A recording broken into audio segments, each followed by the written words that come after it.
बंदी छोड़ सतगुरु रामपाल जी परमेश्वर जी की जय हो। परम पिता परमात्मा सारी सृष्टि के रचनहार, कुल मालिक, असंख्य ब्रह्मांडों के स्वामी, जगत गुरु, तीनों लोकों में प्रवेश करके सबका धारण पोषण करने वाले, राजाधिराज आत्माधार, नाथों के नाथ, देवों के देव महादेव, सर्वेश्वर महेश्वर, मृत्युंजय, अजरो अमर, आदि अनादि सनातनी प्रभु, जगत पिता जगदीश्वर, श्री श्री 1008 की उपाधि के वास्तविक अधिकारी, अकाल मूर्त शब्द स्वरूपी राम वासुदेव, सर्वगतम ब्रह्म, परम पूज्य, प्रथम पूज्य, परम संत, परम पुरुष, परम धनी, परम दयालु, सत्य कबीर, हक्का कबीर, अल्लाहु कबीर, अल्लाहु अकबर, बाखबर, अल्लाह ताला, जगत के तारणहार, जगत के मुक्तिदाता, जगत के जगन्नाथ, हारे के सहारे, हिंदुओं के राम, मुसलमानों के अल्लाह, सिखों के वाहिगुरु, ईसाइयों के मसीह, दया के सागर दया निधि, करुणा के सागर करुणा निधि, स्वयंभू परिभू, संकट मोचन, कष्ट हरण, मंगल करण, दुख भंजन, अविगत कबीर, निर्विकार निर्विषम परमात्मा, अलय अलेख सतगुरु, आदि अनादि सतगुरु, असली मर्यादा पुरुषोत्तम, असली राम, असली कृष्ण, असली घनश्याम, असली मुरारी, राजाओं के राजा, महाराजाओं के महाराजा, शहंशाहों के शहंशाह, सम्राटों के सम्राट, भगवानों के भगवान, अल्लाहों के अल्लाह, प्रभुओं के प्रभु, मसीहाओं के मसीह, सच्चे वाहिगुरु, बाबाओं के बाबा, पीरों के पीर, सेठों के सेठ, जगत सेठ, सावलसा सेठ, सर्वगुण संपन्न, अनंत कोटि कलाओं के स्वामी, अनंत कोटि ब्रह्मांडों के नायक, योगियों में महायोगी, ध्यानियों में महाध्यानी, सिद्धों में परम सिद्ध, ज्ञानियों में तत्व ज्ञानी, ब्रह्म ज्ञानी, महाज्ञानी, परम ज्ञानी, सर्वश्रेष्ठ ज्ञानी, विज्ञानी, युवा कबीर, समर्थ कबीर, असमवात, अमित ओजा, सच्चे रहनुमा, करीम अल्लाह, सुभान अल्लाह, दुनिया के अंतिम पैगंबर, 8 सितंबर 1951 से गांव धनाना, जिला सोनीपत, हरियाणा, भारतवर्ष की पावन भूमि पे प्रकट रियल कल की भगवान श्री नारायण साकार हरि, श्री बाबा साहेब नूर अनंत परमात्मा, संत शिरोमणि सतगुरु रामपाल जी परमेश्वर जी के चरण कमल में साध संगति से जुड़े हुए देश विदेश से आप और हम सभी सत्सेवक भाई बहनों का अनंत कोटि दंडवत प्रणाम।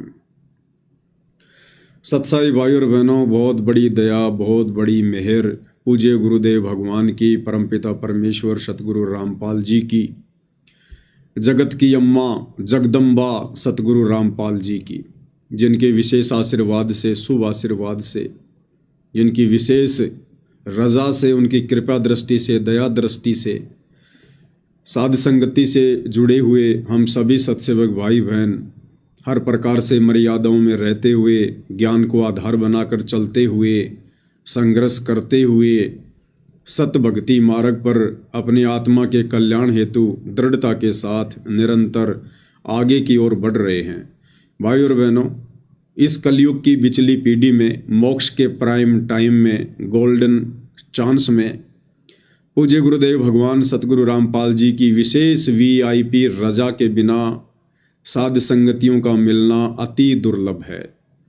परमेश्वर ने साध संगति आपके दरवाजे पर खड़ी कर रखी है, यानी सोशल मीडिया देकर गुरुदेव भगवान ने मोबाइल सबकी पॉकेट में डाल रखे हैं, लेकिन परमात्मा कहते हैं सकल पदार्थ है जग माही, कर्महीन नर पावत नाही। सतगुरु की शरण में आने के बाद भी जो कर्महीन आत्माएं होंगी वो साध संगतियों से फ़ायदा नहीं उठा पाएंगी, साध संगतियों से नहीं जुड़ पाएंगी, क्योंकि साध संगति इस कलयुग की बिचली पीढ़ी में सतगुरु जी का यथार्थ 13वां कबीर पंथ है, शतलोक के लिए आत्माओं को तैयार करने वाला ट्रेनिंग सेंटर है, जहाँ गुरु को परमेश्वर मनवाया जाता है ज्ञान आधार से, परमाणु के साथ में। तो भाई और बहनों, जो जो आत्माएं साध संगति से जुड़ी हुई हैं उनका परम सौभाग्य है कि पूज्य गुरुदेव भगवान की वो सभी आत्माएं पल पल देख रेख में हैं, उनकी निगरानी में हैं। तो भाई और बहनों, इस सतभक्ति मार्ग पर जो परमेश्वर ने हमें इस कलयुग की बिचली पीढ़ी में दिया है, हमने केवल अपने आत्म कल्याण को ध्यान में रखकर अर्थात मोक्ष को ही टारगेट बनाकर और हर प्रकार से सावधानियां बरत कर जो सावधानियां पूज्य गुरुदेव भगवान ने बताई हैं, या जैसे जैसे हमारी भक्ति बढ़ेगी वैसे वैसे परमेश्वर के आशीर्वाद से हमारे अंदर एक कॉमन सेंस भी उपलब्ध होगी, एक कॉमन सेंस भी जागृत होगी। उस कॉमन सेंस के सहारे भी कौन कौन सी वो मर्यादा हैं जो हमें हानि पहुंचा सकती हैं और कौन कौन सी वो मर्यादा हैं जो हमें लाभ पहुंचा सकती हैं, हमें इन सभी बातों की जानकारी होती चली जाएगी। और इस भक्ति मार्ग पर मोक्ष की अधिकारी आत्मा के सामने एक समय ऐसा समय आ जाएगा कि वो केवल अपने सतगुरु को चुनेगी, केवल मर्यादाओं को चुनेगी, सत भक्ति को चुनेगी। वो ना ही संगत में किसी भगत भाई बहनों को देखकर चलेगा। वो भगत भाई बहन चाहे दिन रात सतगुरुदेव के चरणों में क्यों ना बैठे रहते हों, वो भाई बहन चाहे सांसारिक रिश्ते में गुरुदेव भगवान के बेटा बेटी भाई बंधु रिश्तेदार क्यों ना हो, वो भाई बहन चाहे गुरुदेव के पास में 24 घंटे आश्रमों में विशेष सेवादारों की लिस्ट में क्यों ना हो, मोक्ष की अधिकारी आत्मा इन चीज़ों की तरफ ध्यान भी नहीं देगी, नज़र उठाकर भी किसी को विशेष दृष्टि से नहीं देखेगी, क्योंकि सतगुरु की नज़रों में सभी एक समान हैं। क्योंकि सतगुरु के जो 4 लक्षण हैं उसमें एक लक्षण है कि वो समदृष्टि होगा। वो छोटे भगत या बड़े भगत में, ज्ञानी और अज्ञानी में, अपने और पराये में, नज़दीक वाले या पास वाले में, दूर वाले में, अमीर में, गरीब में, गोरे में, काले में, स्त्री में, पुरुष में, बच्चे में, बुजुर्ग में, वो सतगुरु कोई भेदभाव नहीं करेगा, ज़रा भी, रिंचक मात्र भी, क्योंकि वो परमेश्वर है, परमात्मा है। हम सभी उनसे उत्पन्न उनकी अंश आत्मा हैं। तो माता पिता का बच्चा चाहे कोई पागल पैदा हो या चाहे कोई बहुत ही अच्छा हो, माता पिता की नज़रों में दोनों के लिए प्यार प्रेम बराबर होता है। तो इसी प्रकार भाइयों और बहनों, सत भक्ति मार्ग पर हमने भी अपने गुरुदेव भगवान का वो समदृष्टि वाला गुण अपने अंदर पैदा करना होता है। हमने भी फिर सभी को समान दृष्टि से देखना है, एक दृष्टि से देखना है।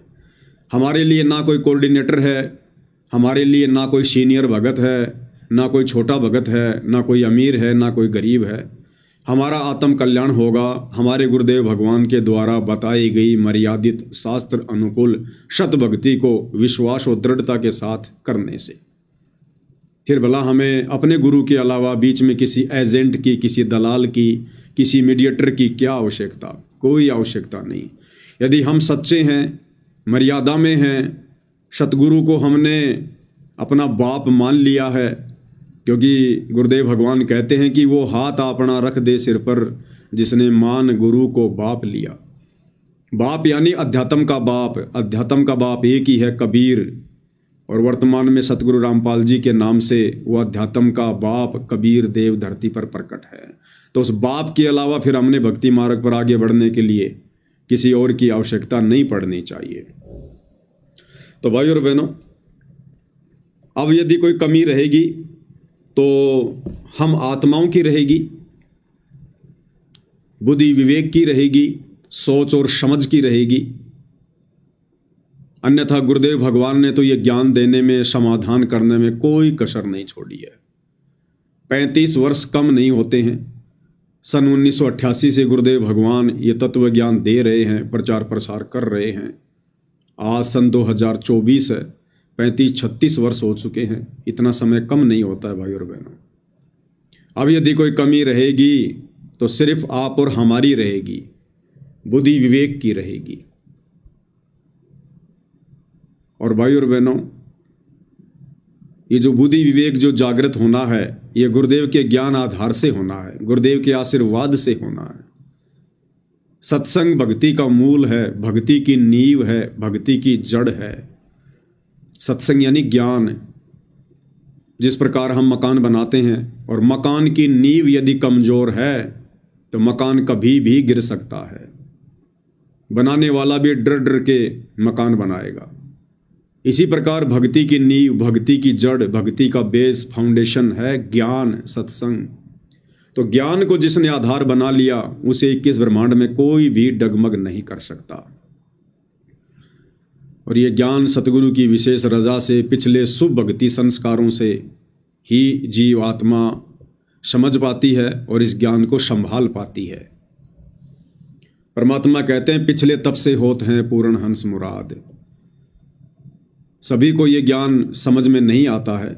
सतगुरु की शरण में तो सभी आ जाते हैं, कोई बड़ी बात नहीं है। सतगुरु कोई फीस नहीं लेता है, नाम दीक्षा कोई भी ले सकता है, लेकिन नाम लेने के बाद इस नाम को संभालना, इस नाम के ऊपर दृढ़ता के साथ चलना, ये भाई और बहनों बिरले भक्तों के ही लक्षण होते हैं।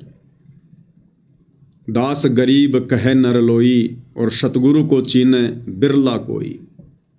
कोई बिरले होंगे जो इस भक्ति रूपी अखाड़े में अंत में सफलता प्राप्त करेंगे। ये संसार विघन की घाटी कोई निकलेगा बिरला सूर।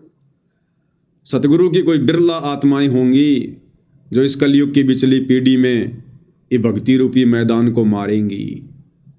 अन्यथा शरण में तो लाखों आएंगे, करोड़ों आएंगे, पूरा विश्व आएगा, लेकिन ये मैदान तो चंद आत्माएं ही मार पाएंगी। और कहते हैं पूत के पैर पालने में दिखाई दे जाते हैं। तो सन 2014 के बाद में जो गुरुदेव भगवान ने हम सब की परीक्षा लेनी शुरू की है, तो अच्छे सच्चे भक्तों के पैर यानी पूत के पैर तो पालने में दिखाई दे गए। कौन कौन आत्माएं हैं, कितनी आत्माएं हैं, क्या क्या उनके लक्षण हैं जो अंततः इस भक्ति मार्ग पर सफलता प्राप्त कर सकती हैं, ये किसी से छुपा हुआ नहीं है। और अपनी उन विशेष प्यारी आत्माओं को परमेश्वर ने साध संगति रूपी एक मंच खड़ा करवाकर उस मंच से जोड़ दिया है। बाकी संगत तो भेड़ चाल में है, देखा देखी में है, उन्हें पता ही नहीं सतगुरु की संगत में क्या हो रहा है, कहाँ छटनी हो रही है, कहाँ चटनी हो रही है, कुछ पता नहीं उन्हें। और इधर परमेश्वर अपनी आत्माओं को निरंतर तैयार करवा रहे हैं सतलोक के लिए साध संगति से जोड़कर। इनकी आंखें तो उस समय खुलेंगी जब सवेरा हो चुका होगा, फिर कुछ भी हाथ नहीं आएगा सिवाय रोने धोने और पछताने के।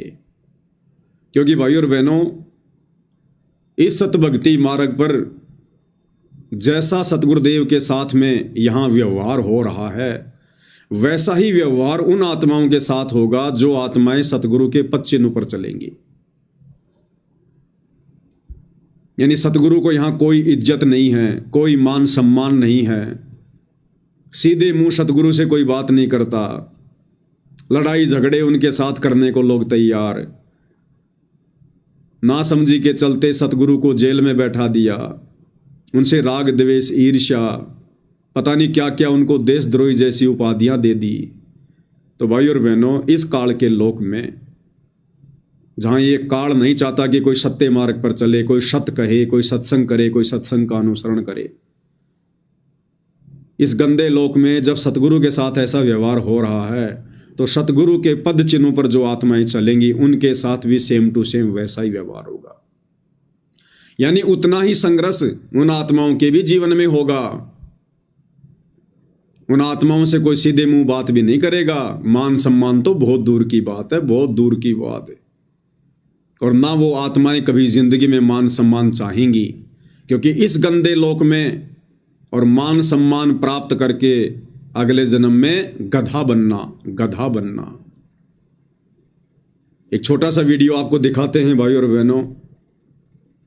इन दिनों सतगुरु की इस परीक्षा के समय में काल प्रेरणा से सतलोक आश्रम मैनेजमेंट हरियाणा वालों ने जो एक मनमुखी मुहिम चला रखी है, अन्नपूर्णा मुहिम, उस मुहिम के तहत ये लोग अपनी पब्लिसिटी के लिए, दुनिया से मान सम्मान प्राप्त करने के लिए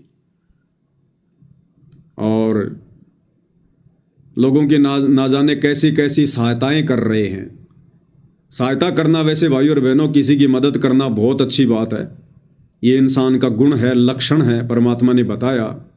लेकिन भाई और बहनों, जब बात आती है कबीर भगवान के सतभक्ति मार्ग की, तो उस सतभक्ति मार्ग में इस प्रकार की सहायता और मदद एक भगत के लिए हानिकारक है, हानिकारक। क्योंकि मीठा खाना तो बहुत अच्छी बात है, मीठा तो सबको अच्छा लगता है, कोई भी व्यक्ति ये नहीं कहेगा कि मीठा मत खाओ, मिठाई मत खाओ। लेकिन भाई और बहनों, जिस व्यक्ति को शुगर का रोग है उस व्यक्ति के लिए वो मिठाई खाना, मीठा खाना जहर के समान है, बड़ा हानिकारक है। तो इस सतभक्ति मार्ग में ये जो व्यर्थ की दया है, ये जो व्यर्थ का दान धर्म है, व्यर्थ की जो ये मदद है, ये विष खाने के समान है, विष खाने के समान। इस बात को चंद ही आत्माएं समझ पाएंगी जिनके अंदर कॉमन सेंस होगी। जिनमें कॉमन सेंस नहीं होगी, ये बातें उन आत्माओं के कानों के ऊपर से निकल जाएंगी, कानों के ऊपर से। तो काल ने अपनी इसी सूक्ष्म चाल में वर्तमान में सतलोक आश्रम वालों को उलझा रखा है। आप जी को दास पहले कई बार दिखा चुका है कि सतगुरु रामपाल जी परमेश्वर जी के जो कलयुगी बेटे हैं, दो, वीरेंद्र और मनोज, उनको किस प्रकार से हरियाणा में अपने स्वार्थ के चलते लोग मान सम्मान दे रहे हैं। ये दोनों भाई संगत के दान का दुरुपयोग करते हुए कभी हरियाणा में किसी गौशाला में जाकर 10 लाख रुपए, 12 लाख रुपए डोनेट कर देते हैं, चंदे के रूप में दे देते हैं, जबकि गुरुदेव ने तो भिखारी को भी नगद पैसा देने से मना किया है। लेकिन ये लोग संगत का पैसा, ज्योति पाठ और दान का पैसा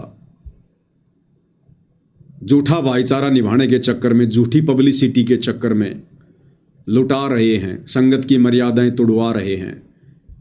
और फिर वो गौशाला वाले उनका मान सम्मान कर रहे हैं, उनको पगड़ी पहना रहे हैं, साफा पहना रहे हैं, उनके गले में मालाएं डाल रहे हैं, उन्हें श्री कृष्ण जी का चिन्ह भेंट कर रहे हैं।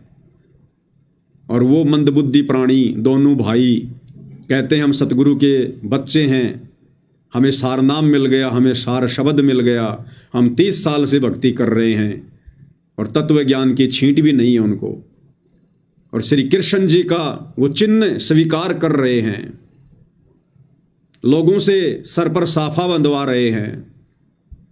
अरे मान सम्मान का अधिकारी आज वर्तमान में पूरी धरती पर केवल सतगुरु रामपाल जी हैं, इसके अलावा कोई नहीं है, कोई भी। हरियाणा के सोनीपत के गोहाना में जाट समाज अपनी धर्मशाला बना रहा था। जबरदस्ती का भाईचारा निभाने के लिए दोनों भाई आग में कूद पड़े, बिरानी आग में, साथ में संगत को भी ले कूदे, क्योंकि दान तो संगत का ही है ना। और जाटों की धर्मशाला का 5वां फ्लोर बनाने का ठेका ले लिया, जो लगभग 1 करोड़ रुपए में पूरा हुआ। खुद भी बिरानी आग में डूब गए, संगत को भी ले डूबे। और उसके बाद वो जाट समाज के लोग पगड़ी पहनाकर उसका सम्मान कर रहे हैं, गले में फूलों की माला डालकर उन मंदबुद्धि प्राणियों का सम्मान कर रहे हैं, और वो सहर्ष उस सम्मान को स्वीकार कर रहे हैं। तो भाई और बहनों, तत्व ज्ञान की छींट भी नहीं है, छींट भी। मात्र गुरुदेव के कलयुगी परिवार में बेटा बेटी बनकर पैदा होने से ये सिद्ध नहीं हो जाता कि आप बहुत बड़े ज्ञानी होंगे, आप बहुत अच्छे भगत होंगे। कहते हैं दीपक नीचे हमेशा अंधेरा रहता है। जो सतगुरु के जितना निकट होगा वो उतना ही मंद बुद्धि प्राणी होगा, उतना ही तत्व ज्ञान से दूर होगा, क्योंकि घर का जोगी जोगना, बाहर का जोगी सिद्ध।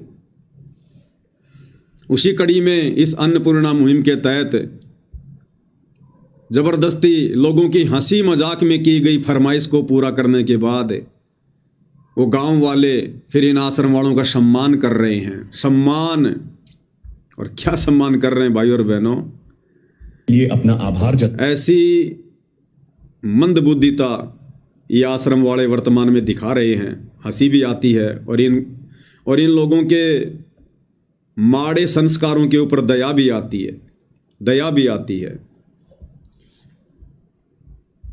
ये हरियाणा में जो बाढ़ वगैरह आई हुई थी, कुछ एक गांव में पानी वगैरह भर गया।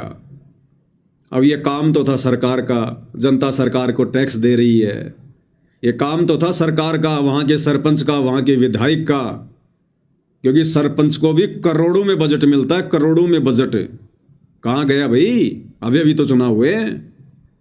विधायक को करोड़ों में बजट मिलता है, एमपी को करोड़ों में बजट मिलता है, और छोटा सा हरियाणा है और कितना संपन्न राज्य है। फिर इन आश्रम वालों को क्या जरूरत पड़ गई उन गांवों का पानी निकालने की, 50-50 लाख रुपए देने की, 15-15 हजार फुट पाइप लगाने की? इनको क्या आवश्यकता पड़ गई भाई? लाखों रुपए की मोटर देने की, किसी गांव में जाकर 50 लाख रुपए की सामग्री दे रहे हैं, किसी में 30 लाख की दे रहे हैं, जबरदस्ती का पंगा मोल ले रहे हैं, क्योंकि काल सिर पर बैठा है, चैन से बैठने नहीं देगा, भक्ति नहीं करने देगा। तो ये लितानी गांव है, कोई जिला हिसार हरियाणा का। यहां इन्होंने कोई गांव का पानी निकालने के लिए पाइप वाइप दे दिए, मोटर वगैरह दे दी। और उसके बाद में जब ये उस गांव में गए तो वो तो जगत वाले हैं भाई और बहनों, उन्हें क्या पता भक्ति मर्यादाओं का। जगत वालों ने सतलोक आश्रम वालों की इस टीम को, जिसमें मुख्य मुख्य लोग हैं, हमें शर्म आती है, हमें शर्म आती है भाई और बहनों कि इन लोगों ने 30-30 वर्षों से भक्ति करके, गुरुदेव के अंग संग रह के, इन्होंने क्या सीखा, क्या सीखा इन्होंने। ये जो व्यक्ति है इधर जो है कोने में, ये हरियाणा का स्टेट कोऑर्डिनेटर अमन गोदारा, स्टेट कोऑर्डिनेटर अमन गोदारा। आश्रम में बात हुआ करती थी मेरे इससे, क्योंकि दास आश्रम में बाथरूम सेवा किया करता था। तो ये कहा करता था, एक बार ये जयपुर भी आया था मेरे घर पे, जब बरवाला कांड हो गया था, उसके बाद ये जयपुर भी आया था एक भगत के साथ में गाय लेने के लिए। तो दास की झोपड़ी पे आया था, मैं ले गया था इसको, 1-2 दिन रखा, इसको गाय वाय दिखाई, नहीं पसंद आई, चला गया। तो ये कह रहा था कि भाई पवन दास, ये लगभग 30 साल पुरानी बात बता रहा है कि भाई पवन दास, जब मैं खेतों में ट्रैक्टर चलाया करता था, उस समय मैंने गुरुदेव से नाम ले रखा था। और गुरुजी, जब मैं खेतों में ट्रैक्टर चलाया करता था, काम करता था, तो गुरुजी मेरे पास खेतों में आया करते थे, अकेले ही आ जाते थे गुरुदेव मेरे पास खेतों में उधर से निकलते हुए। बताओ, इतने पुराने पुराने भगत हैं ये, इतने पुराने पुराने भगत। इसीलिए तो नहीं समझ पाए ये, इन्होंने गुरु को आम व्यक्ति मान लिया, अपने जैसा मान लिया, मानुष मान लिया, इन्होंने ज्ञान आधार नहीं बनाया।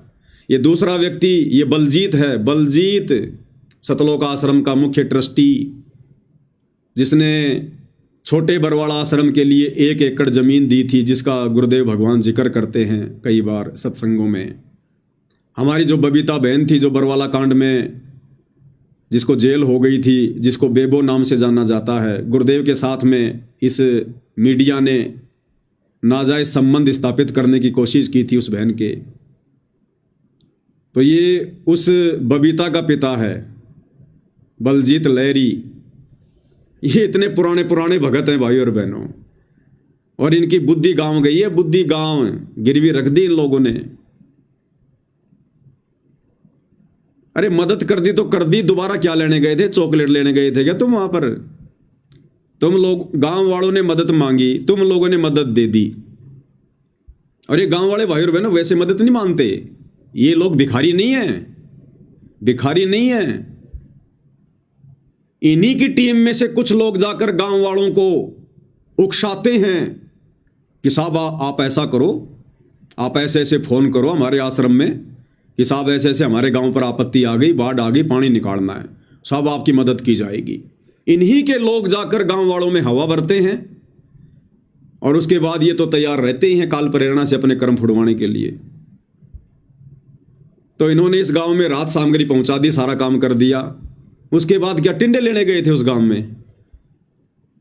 अब गांव वालों ने तैयारी कर रखी थी इनका मान सम्मान करने की, और गांव वालों ने मान सम्मान कर दिया। इन सभी को गांव वालों ने 1-1 चद्दर भेंट की, 1-1 चद्दर सोल। देखिए, पहले आपको ये वीडियो दिखाते हैं भाई और बहनों। ये भक्ति मार्ग में जहर खाने के बराबर है, जहर खाने के बराबर।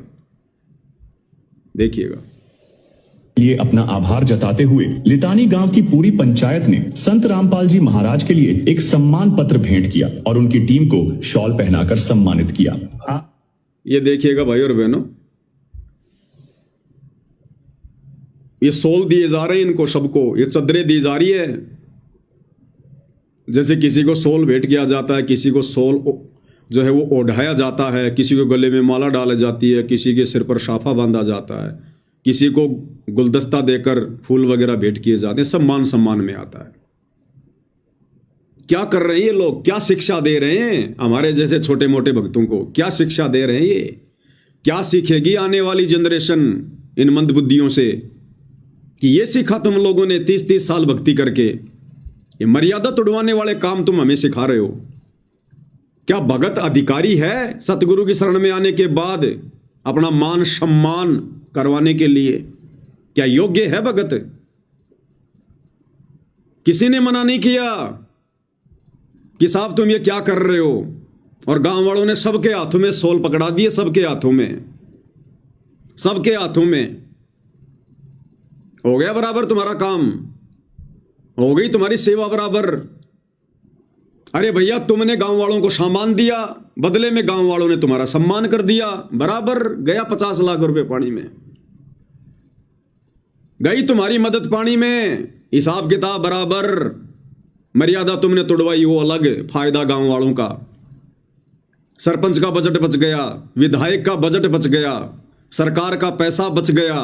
इन मंदबुद्धियों को काल ने बीच में फंसा दिया। इन्होंने अपनी मर्यादा तोड़वाई और बेचारी भोली भाली संगत का वो 30 लाख या 50 लाख रुपया ज्योति पाठ और दान का वो इन्होंने बर्बाद करवा दिया। और ऊपर से इनका सम्मान करवा के काल ने इनके सर पे जूते मरवा दिए। ये भक्ति मार्ग में भगत के लिए सम्मान प्राप्त करना जहर के समान है। सतनाम के नियमों में गुरुदेव ने साफ साफ लिखा हुआ है। पढ़ा इन्होंने कभी सतनाम का नियम? ये कहते हमें सार नाम मिल गया, सार शब्द मिल गया। इन्हें सतनाम के नियमों का ढंग से पता नहीं है। क्या आवश्यकता थी? अब अगर ये बहाना बनाएंगे कि नहीं नहीं नहीं, गांव वालों ने तो सतगुरु रामपाल जी का सम्मान किया है। अरे तो सतगुरु रामपाल जी के सम्मान के लिए एक शॉल होता है, एक चद्दर। पूरा गांव कोई 50 चद्दर थोड़ी देगा संत रामपाल जी को, 10 चद्दर थोड़ी देगा, एक ही चद्दर होती है। अगर संत रामपाल जी का ही मान सम्मान किया है अकेले का, तो एक चद्दर काफी होती है, एक। और संत रामपाल जी का सम्मान तुम क्यों स्वीकार करोगे? क्या तुम्हें इतनी भी समझ नहीं है?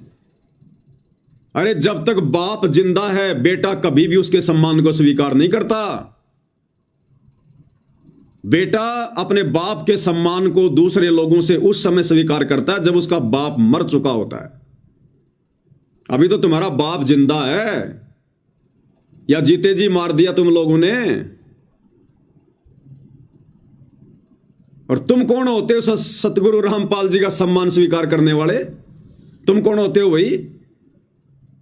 अगर गांव वालों ने इस मदद के बदले संत रामपाल जी का सम्मान ही करना था तो इंतजार करते, उनके हिसार जेल से बाहर आने के बाद आश्रम में आके सम्मान कर देते।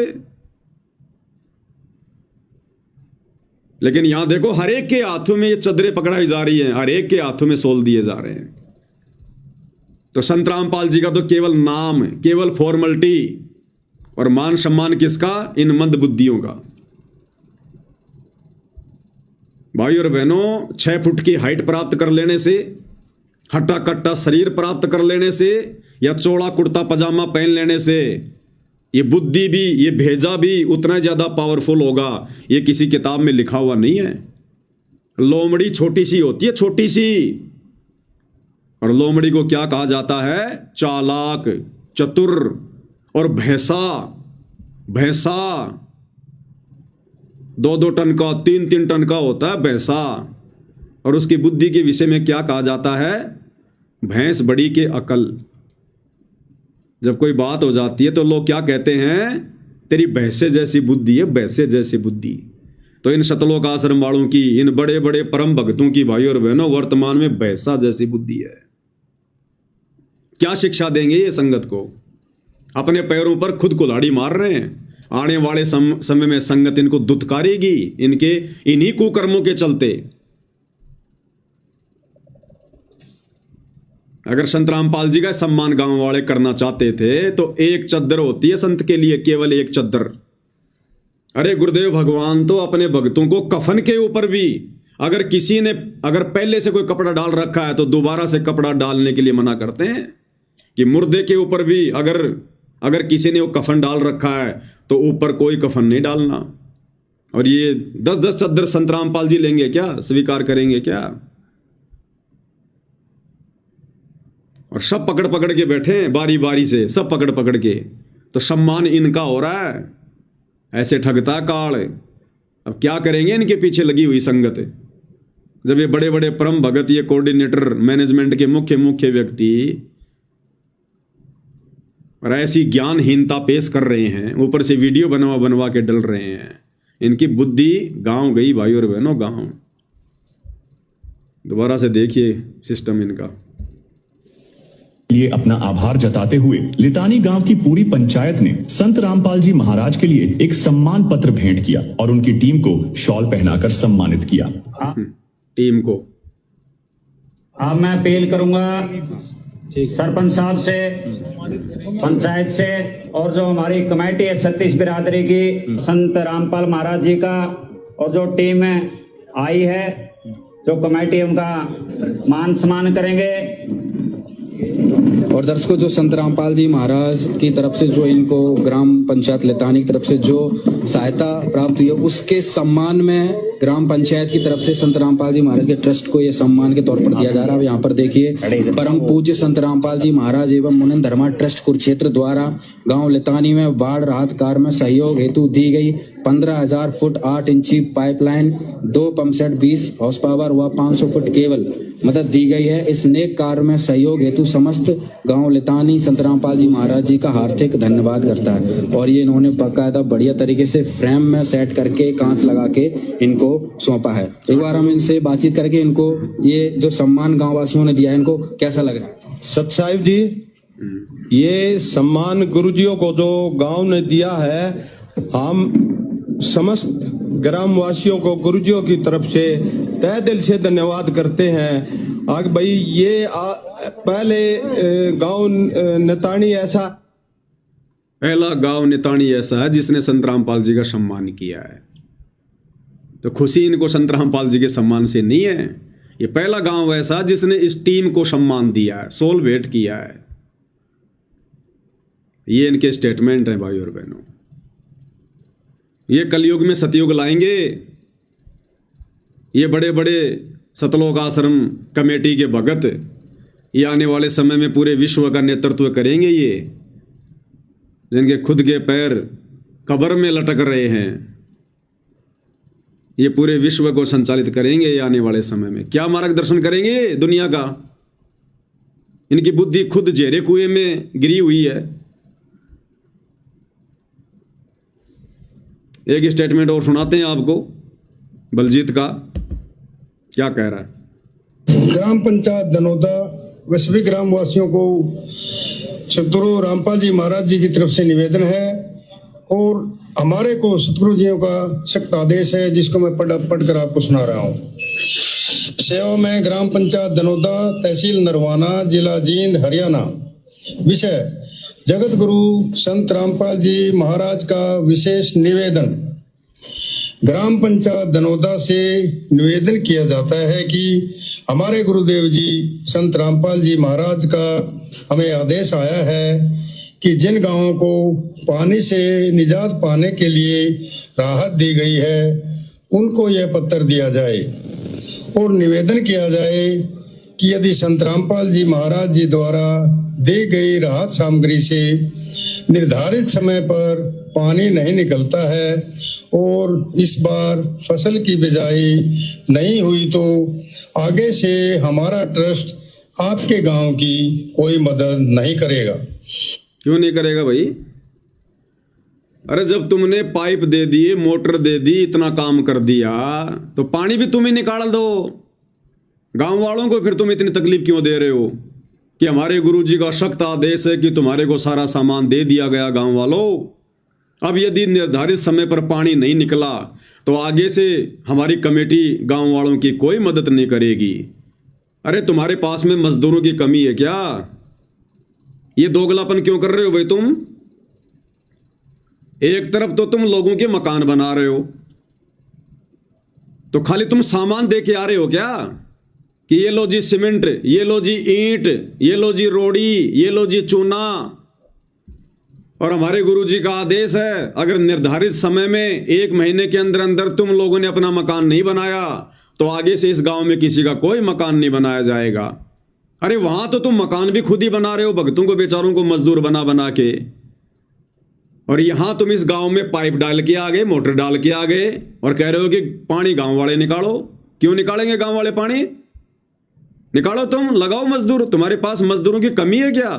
भीड़ इकट्ठा हो रखी तुम्हारे पास में, लगाओ मजदूरों को, इन भक्तों को लगाओ। और क्या काम है? भक्ति तो ये करते नहीं। तो जब मकान तुम खुद बना के दे रहे हो तो पानी भी खुद निकाल के दो भाई। तो अगर आगे से कोई मदद नहीं की जाएगी, बस ऐसा ही है क्या तुम्हारा कबीर भगवान? एक ही बार मदद करता है क्या? दोबारा मदद नहीं करता तुम्हारा कबीर भगवान? इतना कमजोर है? आगे से कोई मदद नहीं की जाएगी।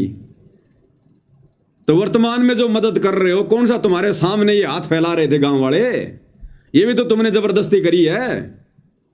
आगे से कोई मदद नहीं की जाएगी। सुनो, और आपको आवश्यकता लगती है तो आप संत रामपाल जी महाराज से प्रार्थना करके और भी आवश्यक सामान ले सकते हैं।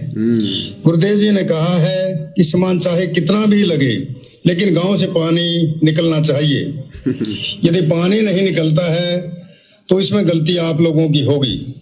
और अगर 5 दिन बाद में दोबारा से अगर बारिश हो गई तो? अरे आज तो तुमने कर दिए 50 लाख रुपए बर्बाद। आज तो निकाल दिया गांव वालों ने पानी, और 5 दिन बाद में फिर मानसून आ गया। फिर अगर पानी भर गया तो फिर किसको जिम्मेदार ठहराओगे? मूर्खता वाले काम। हमने आपके गांव को की ड्रोन से वीडियो बना ली है। गांव में पानी भरा हुआ है। हम आपके गांव का पानी निकालने के बाद दूसरी वीडियो बनाएंगे। अच्छा, उसके बाद हम एक वीडियो और बनाएंगे जब आपकी फसल लहरा रही होगी। क्या कह रहे हैं कि हमने पहले आपके गांव का ड्रोन से एक वीडियो बना लिया है, जो आपके गांव में बाढ़ आई हुई थी, पानी भरा हुआ था, और दूसरा वीडियो उस समय बनाएंगे जब आपके गांव की बाढ़ का पानी निकल जाएगा, और उसके बाद एक वीडियो और बनाएंगे जब आपकी फसल लहराएगी। और वो वीडियो फिर हम कहां दिखाएंगे, किसको दिखाएंगे? इन आश्रमों में चलाएंगे, एलईडी पर चलाएंगे, मूर्ख संगत को दिखाएंगे, ताकि संगत और ज्यादा दान करे कि हमारा पैसा धर्म में लग रहा है, हमारा पैसा बर्बाद नहीं हो रहा है। हम संगत को दिखाएंगे फिर ये कि देखो हमने ऐसे ऐसे गांव वालों का पानी निकाला। फिर संगत और ज्यादा दान करेगी। दान करने के लिए संगत जो है वो प्रोत्साहित होगी। तो देखो भाई और बहनों, ये किस ध्यान में लग गए, किस ज्ञान में लग गए। अरे वो कबीर भगवान सतलोक से चलकर यहां पानी निकलवाने आता है क्या? ये कर्म करवाने आता है क्या? अरे इन जिम्मेदारियों के लिए भगवान ने यहां राजा बना रखा है, विधायक बने हुए हैं, सरपंच बने हुए हैं, सरपंच प्रतिनिधि बने हुए हैं। और देखो संगत को किस मार्ग पर ले जा रहे हैं। इस बेकार के वीडियो बना बना के कह रहे हैं हम आश्रमों में चलाएंगे। आगे सुनना, हम आश्रमों में चलाएंगे और फिर भगत हमें और ज्यादा दान करेंगे, और फिर हम पैसे को ऐसे बर्बाद करेंगे, मनमानियां करेंगे, बेकार करेंगे। क्या कह रहा, ध्यान से सुनना। हम आपके गांव का पानी निकालने के बाद दूसरी वीडियो बनाएंगे। उसके बाद हम एक वीडियो और बनाएंगे जब आपकी फसल लहरा रही होगी। इन तीनों वीडियो को हम अपने प्रत्येक समागम में सभी सतलोक आश्रमों में प्रोजेक्टर पर चलाकर दिखाएंगे। बताओ, अरे आश्रमों में सत्संग चलना चाहिए समागम में। ये किस मंदबुद्धि ने तुम्हारे को शिक्षा दे दी उल्टी? ये फालतू के वीडियो, पानी निकालने वाले वीडियो, फसल की वीडियो, क्या मिलेगा संगत को ये वीडियो देख के? श्वासों की बहुत गहरी कीमत बताई गुरुदेव भगवान ने। कहता हूं कहीं जात हूं, कहूं बजाकर ढोल, श्वास जो खाली जात है 3 लोग का मोल। क्या करोगे फालतू के वीडियो दिखा के संगत को? क्या मिलेगा? क्या देखेगी संगत? पहले पानी भरा हुआ था, फिर पानी निकल गया, फिर फसल खड़ी हो गई, बढ़िया फसल हो गई। क्या करेगी इसको देख के संगत? क्या मिलेगा संगत को? लेकिन ये अपने स्वार्थ के लिए ऐसा करेंगे। क्यों? इनको मंदबुद्धि संगत से दान मिलेगा, पैसा मिलेगा, संगत को कुछ नहीं मिलेगा। संगत का तो नुकसान ही नुकसान है, समय का भी और दान का भी इनको मिलेगा फायदा। तो कह रहे फिर हम हमारे आश्रमों में चलाएंगे उस वीडियो को समागम में। अरे संगत समागम में सतगुरु के सत्संग सुनने जाती है, ये मदारी का खेल देखने नहीं जाती। तो देख लो भाई और बहनों, इसलिए दास कहता कि ये आश्रम मनोरंजन के केंद्र हैं। या तो फिल्म बना बना के चलाओ, गाने बना बना के चलाओ, या फिर ये खेतों के पानी के वीडियो चलाओ। ये देखने जाती है संगत हजारों किलोमीटर से, सैकड़ों किलोमीटर से। तो टोटल ड्रामेबाजी, काल प्रेरणा से टोटल ड्रामेबाजी। भक्ति का नामो निशान भी नहीं, भक्ति की छींट भी नहीं। खुद कह रहे हैं, मैं नहीं कह रहा, मैं तो तुम्हें दिखा रहा हूं इनके बोल वचन। सुन लो अच्छे से। कि सामान चाहे कितना भी लगे, लेकिन गांव से पानी निकलना चाहिए। यदि पानी नहीं निकलता है तो इसमें गलती आप लोगों की होगी। हमने आपके गांव को की ड्रोन से वीडियो बना ली है। गांव में पानी भरा हुआ है। हम आपके गांव का पानी निकालने के बाद दूसरी वीडियो बनाएंगे। उसके बाद हम एक वीडियो और बनाएंगे जब आपकी फसल लहरा रही होगी। इन तीनों वीडियो को हम अपने प्रत्येक समागम में सभी सतलोक आश्रमों में प्रोजेक्टर पर चलाकर दिखाएंगे, ताकि संगत को विश्वास हो कि हमारे पैसे का कोई दुरुपयोग नहीं होता, और पता चले कि हमारे द्वारा दिए गए दान से संत रामपाल जी महाराज के आदेशानुसार इतने लोगों को जीवन दान मिला है। कहाँ है आदेश? अरे तुम्हारे मुंह से बताई गई बातों का हम आदेश मान लेंगे क्या सतगुरु का? सतगुरु ने तत्व ज्ञान दिया है, तत्व ज्ञान। तुम जो मर्जी पेन कागज पे लिख के खड़े होके सरपंच बन के ठेकेदार बन के बोल दोगे और हम तुम्हारी बातें मान लेंगे क्या? ये जीव की बातें मानते मानते असंख्य योग हो गए हमारे को गधे कुत्ते सुअर बनते हुए। इस कलयुग की पिछली पीढ़ी में शिक्षा प्राप्त करके, सतगुरु से तत्व ज्ञान प्राप्त करके, ये गलती वो आत्मा तो बिल्कुल भी नहीं करेंगी जिन आत्माओं को मोक्ष प्राप्त करना होगा। बाकी तो भीड़ है संसार, तुम्हारा भी काम चलेगा और उनका भी मनोरंजन होता रहेगा। ये कौन सा आदेश है? क्या परिभाषा बता रहा है ये? सतगुरुदेव के आदेश अनुसार कौन सा आदेश है? सतगुरु दिखाई दे रहे तेरे इस आदेश में। मन मर्जी से लेटर लिख लिया, मन मर्जी से खड़े होके सुनाने लग गए सतगुरुदेव का आदेश, सतगुरुदेव का आदेश। देख लो, ये है भाई और बहनों, कहां जा रहा तुम्हारा ज्योति का पैसा, कहां जा रहा तुम्हारा पाठ का पैसा? भसड़ में जा रहा, भसड़ में। ये काल तुम्हारा खड़दू उतार देगा आने वाले समय, खड़दू। इसीलिए तुम दुर्गति से मर रहे हो आश्रम वाले। सार नाम ले लेकर, सार शब्द ले लेकर दुर्गति हो रही है उन भक्तों की आज। शर्माते नहीं बता रहे कुछ तो। अकाल मौत, हॉस्पिटल में ऑपरेशन, इन्हीं कुकर्मों के चलते, क्योंकि तुम्हारे पैसे का कहां दुरुपयोग हो रहा है। तुमने दिया किसको है? कुपात्रों को। तो कुपात्र तो ये करेगा भाई, बंदर के हाथ में उस्तरा दोगे क्या करेगा? सेविंग करेगा। वो जगह जगह वो कट मारेगा, और ये कट मारे जा रहे हैं इन आश्रम वालों के द्वारा तुम्हारे दान धर्म के ऊपर, तुम्हारे पैसों के ऊपर। और एक तरफ तो ये सोशल मीडिया पर पोस्ट डालते हैं कि सतलोक आश्रम वालों ने, कमेटी वालों ने गुरुदेव भगवान से प्रार्थना लगाई कि गुरुजी अन्नपूर्णा मुहिम लगता है बंद करनी पड़ेगी क्योंकि पैसा नहीं आ रहा। तो गुरुदेव ने कहा, रे नालायको, ये तुम्हारे पैसों से नहीं हो रहा, ये तो परमात्मा भेज रहा है। अरे फिर अब संगत से क्यों फिर भीख मांग रहे हो कि ये वीडियो बना बना के हम आश्रमों में चलाएंगे, संगत को दिखाएंगे, संगत और ज्यादा दान करेगी। अरे जब सतलोक से आ रहा है, गुरुदेव ने कह दिया, तो फिर संगत को वीडियो दिखा के क्यों भीख मांग रहे हो तुम? इनका कोई सिर पैर नहीं है भाई और बहनों, कोई स्टैंड नहीं है इनका। सुनिए आगे और क्या भाई साहब प्रवचन दे रहे हैं। उनका दान करने का हौसला बना रहे, हौसला बना रहे। में प्रोजेक्टर पर चलाकर दिखाएंगे, ताकि संगत को विश्वास हो कि हमारे पैसे का कोई दुरुपयोग नहीं होता, और पता चले कि हमारे द्वारा दिए गए दान से संत रामपाल जी महाराज के आदेशानुसार इतने लोगों को जीवन दान मिला है, ताकि उनका दान करने का हौसला बना रहे और हम आपकी सेवा करते रहें। करते रहो। संत रामपाल जी महाराज स्वयं भी किसान परिवार से हैं और किसानों का दर्द समझते हैं। अब इनके बोल वचन देखो भाई और बहनों, तत्वदर्शी संत के भगत होकर ये क्या स्टेटमेंट दे रहे हैं, क्या स्टेटमेंट दे रहे हैं। ये लिख रहे हैं कि संत रामपाल जी किसान परिवार से हैं, इसलिए किसानों का दर्द समझ सकते हैं। किसानों का दर्द इन लोगों के अनुसार, इन परम भक्तों के अनुसार सतगुरु रामपाल जी किसानों का दर्द केवल इस बात से समझ सकते हैं कि वो भी एक किसान परिवार से हैं। अगर किसान परिवार से संत रामपाल जी नहीं होते तो इन लोगों के अनुसार संत रामपाल जी को किसानों की तकलीफों का नहीं पता चलता। तो संत रामपाल जी तो इन लोगों के अनुसार केवल किसान परिवार में उत्पन्न है ना।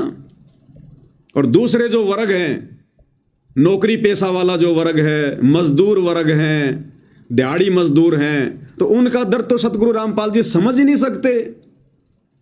जो बेचारे ठेले पर समोसे कचौड़ी पकौड़ी बेचते हैं, झुग्गी झोपड़ियों में रहते हैं, उनका दर्द तो इन लोगों के अनुसार संत रामपाल जी समझ ही नहीं सकते, क्योंकि संत रामपाल जी ने तो कभी ठेले लगाकर समोसे कचौड़ी बेची ही नहीं। वो तो केवल किसानों का समझ सकते हैं, क्योंकि उनका जन्म किसान परिवार में हुआ। ये क्या स्टेटमेंट दे रहे हैं ये कौन से ब्रह्मांड से कौन सा ज्ञान ले आए भाई। ये हैं ये बड़े बड़े परम भगत, 30-30 साल से गुरुजी की भक्ति करने वाले, जमीन दान करने वाले। ये सतलोक का दरवाजा जमीन दान करने से नहीं मिलता, सतगुरु के 24 घंटे साथ में रहने से नहीं मिलता। इसलिए परमात्मा कहते हैं भाई और बहनों, साधो समझो की मति और, यानी जो इस ज्ञान को समझ चुका है, परमात्मा कहते हैं उनकी तो गति कुछ और है। संतों समझो की मति कुछ और। भाई और बहनों, सौभाग्य है हम सत्सेवक भाई बहनों का, जो गुरुदेव भगवान ने हमें साध संगति से जोड़ दिया और ये सारी बातें आज हमारी समझ में आ रही हैं। ज्ञान की छींट भी नहीं है, देख लो इन लोगों के पास में ज्ञान की छींट भी। एक मानुष साबित कर रहे हैं संत रामपाल जी को कि वो किसान परिवार से हैं, इसलिए किसानों का दर्द समझ सकते हैं। अरे बाकी ब्रह्मांड का दुख दर्द कौन समझ रहा है। ये परमात्मा तो चीटी पायल बाजे पैर, साहिब सुनता है सब लहर। अंतर्यामी एक तुम आत्म के आधार, जो तुम छोड़ो हाथ तो मैं कौन उतारे पार। मानुष बना के छोड़ दिया इन्होंने अपनी नजरों से मानुष। यह तो 36 बरादरी के जान माल का सवाल है। किसी के घरों में पानी भरा हुआ है, किसी को पशुओं में हानि हुई है, क्योंकि सारी फसल बर्बाद होने से पशुओं के लिए भी चारा नहीं है। डिस्पेंसरियां बंद हैं, बच्चे भी स्कूल नहीं जा पा रहे क्योंकि स्कूलों में पानी भरा हुआ है। तो फिर तुम क्या कर रहे हो? अरे तुम फिर ठेकेदार क्यों बने हुए हो? अगर फसल बर्बाद हो गई तो सबके घरों में डालो गेहूं की बोरियां। डिस्पेंसरी बंद हो गई तो खोलो डिस्पेंसरियां। बच्चे स्कूल नहीं जा रहे तो स्कूल खोलो, करो व्यवस्था। फसल बर्बाद हो गई तो करो भाई, पशुओं का चारा बर्बाद हो गया तो चारे की ट्रॉलियां भिजवाओ गांव में। तुम क्या कर रहे हो फिर? बस खाली पानी निकालने का काम है क्या तुम्हारा? इतने ठेकेदार हो गया तुम? कबीर भगवान केवल दुनिया का पानी पानी निकालता है क्या? और कोई चारे वारे की व्यवस्था नहीं करता क्या? गोली दवाई की व्यवस्था नहीं करता क्या? खाली पानी पानी निकालता है कबीर भगवान। इसलिए हमारी आपसे विनम्र प्रार्थना है कि आप सभी ग्रामवासी मिलकर जल्द से जल्द पानी को गांव से बाहर निकालें ताकि अगली फसल की बिजाई हो सके। निकालेंगे। इसमें 36 बिरादरी का हित है। यदि आप ये नहीं कर पाए तो फिर हम उस गांव को किसी प्रकार की आपदा में कोई भी राहत भविष्य में नहीं देंगे। ये हमारे गुरुदेव संत रामपाल जी महाराज का हमें सख्त आदेश है और आप सभी ग्रामवासियों से विनम्र निवेदन है। सत साहिब। ये है इनके आदेश भाई और बहनों, ऐसे होते हैं इनके आदेश, इस प्रकार के होते हैं इनके आदेश। गुरु मानुष कर जानते ते नर कहिए अंध, मैं दुखी संसार में आगे काल के फंद। परमात्मा कहते हैं सतगुरु बतावे ठोर ठिकाना, कोई मारे परवीण निशाना। इस भक्ति मार्ग पर ज्ञान को आधार बनाकर मर्यादाओं में रहकर ये मोक्ष रूपी निशाना वही आत्मा साधेंगी जो परमेश्वर की अधिकारी आत्मा होंगी, इन फालतू के ठेकेदारों की तरह नहीं।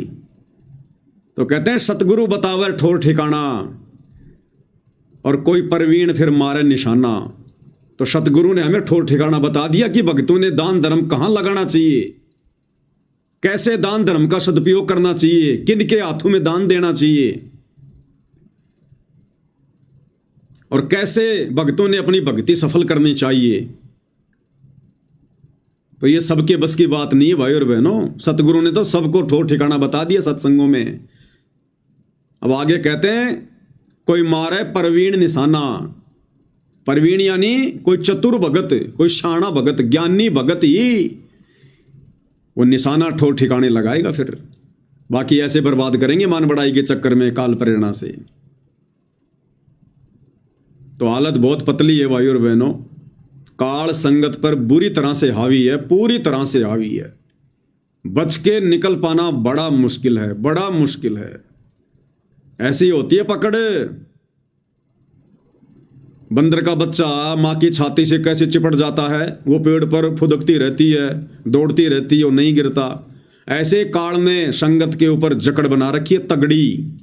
ये लाख कोशिशें कर लो, ये फंसते जाएंगे उल्टे, क्योंकि सतगुरु ने अब इन आश्रम वालों के सिर से अपना हाथ उठा लिया है। अब ये जितना प्रयास करेंगे उतना फंसते चले जाएंगे। दलदल में फंसा हुआ आदमी जितना ज्यादा हाथ पैर मारेगा उतना ज्यादा नीचे धसेगा। तो ये काल के दलदल में फंस चुके हैं आश्रम वाले। ये अपनी मर्जी से तो बहुत अच्छा कर रहे हैं कि जाते ही गुरुजी हमें आशीर्वाद दे देते हैं, जाते ही गुरुजी हमारे को आदेश दे देते हैं, चाहे हम कोई भी प्रार्थना लेकर जाओ।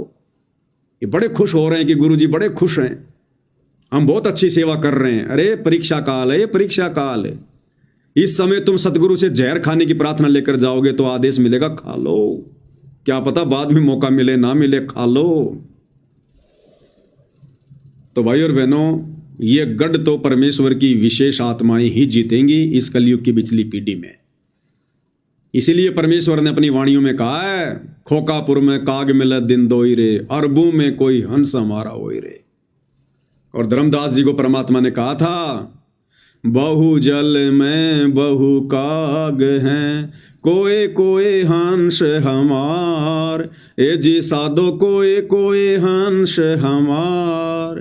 कहे कबीर धर्मदास से, कहे कबीर धर्मदास से, उनका खेवा उतारूं पार, निर्विकार निर्भय।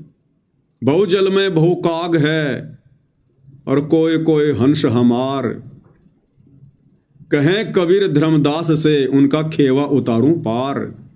कि संसार में 21 ब्रह्मांड में ज्यादातर तो काल के कव्वे हैं, जो भगत बनकर भी हंस नहीं बन पाएंगे, वो कव्वे प्रवृत्ति में रहेंगे।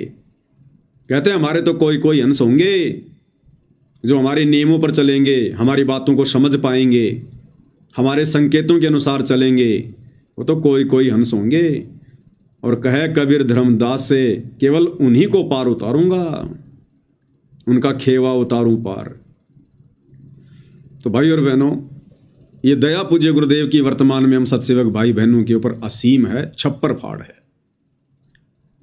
जिन गलतियों को ये आश्रम वाले सहर्ष कर रहे हैं, उन गलतियों से हम भगत भाई बहनों को सबक मिल रहा है, शिक्षा मिल रही है कि हे परमेश्वर, हमें तो इस प्रकार के कुकर्मों से बचाना, इस फालतू की ठेकेदारी से परमात्मा हमें तो बचाना।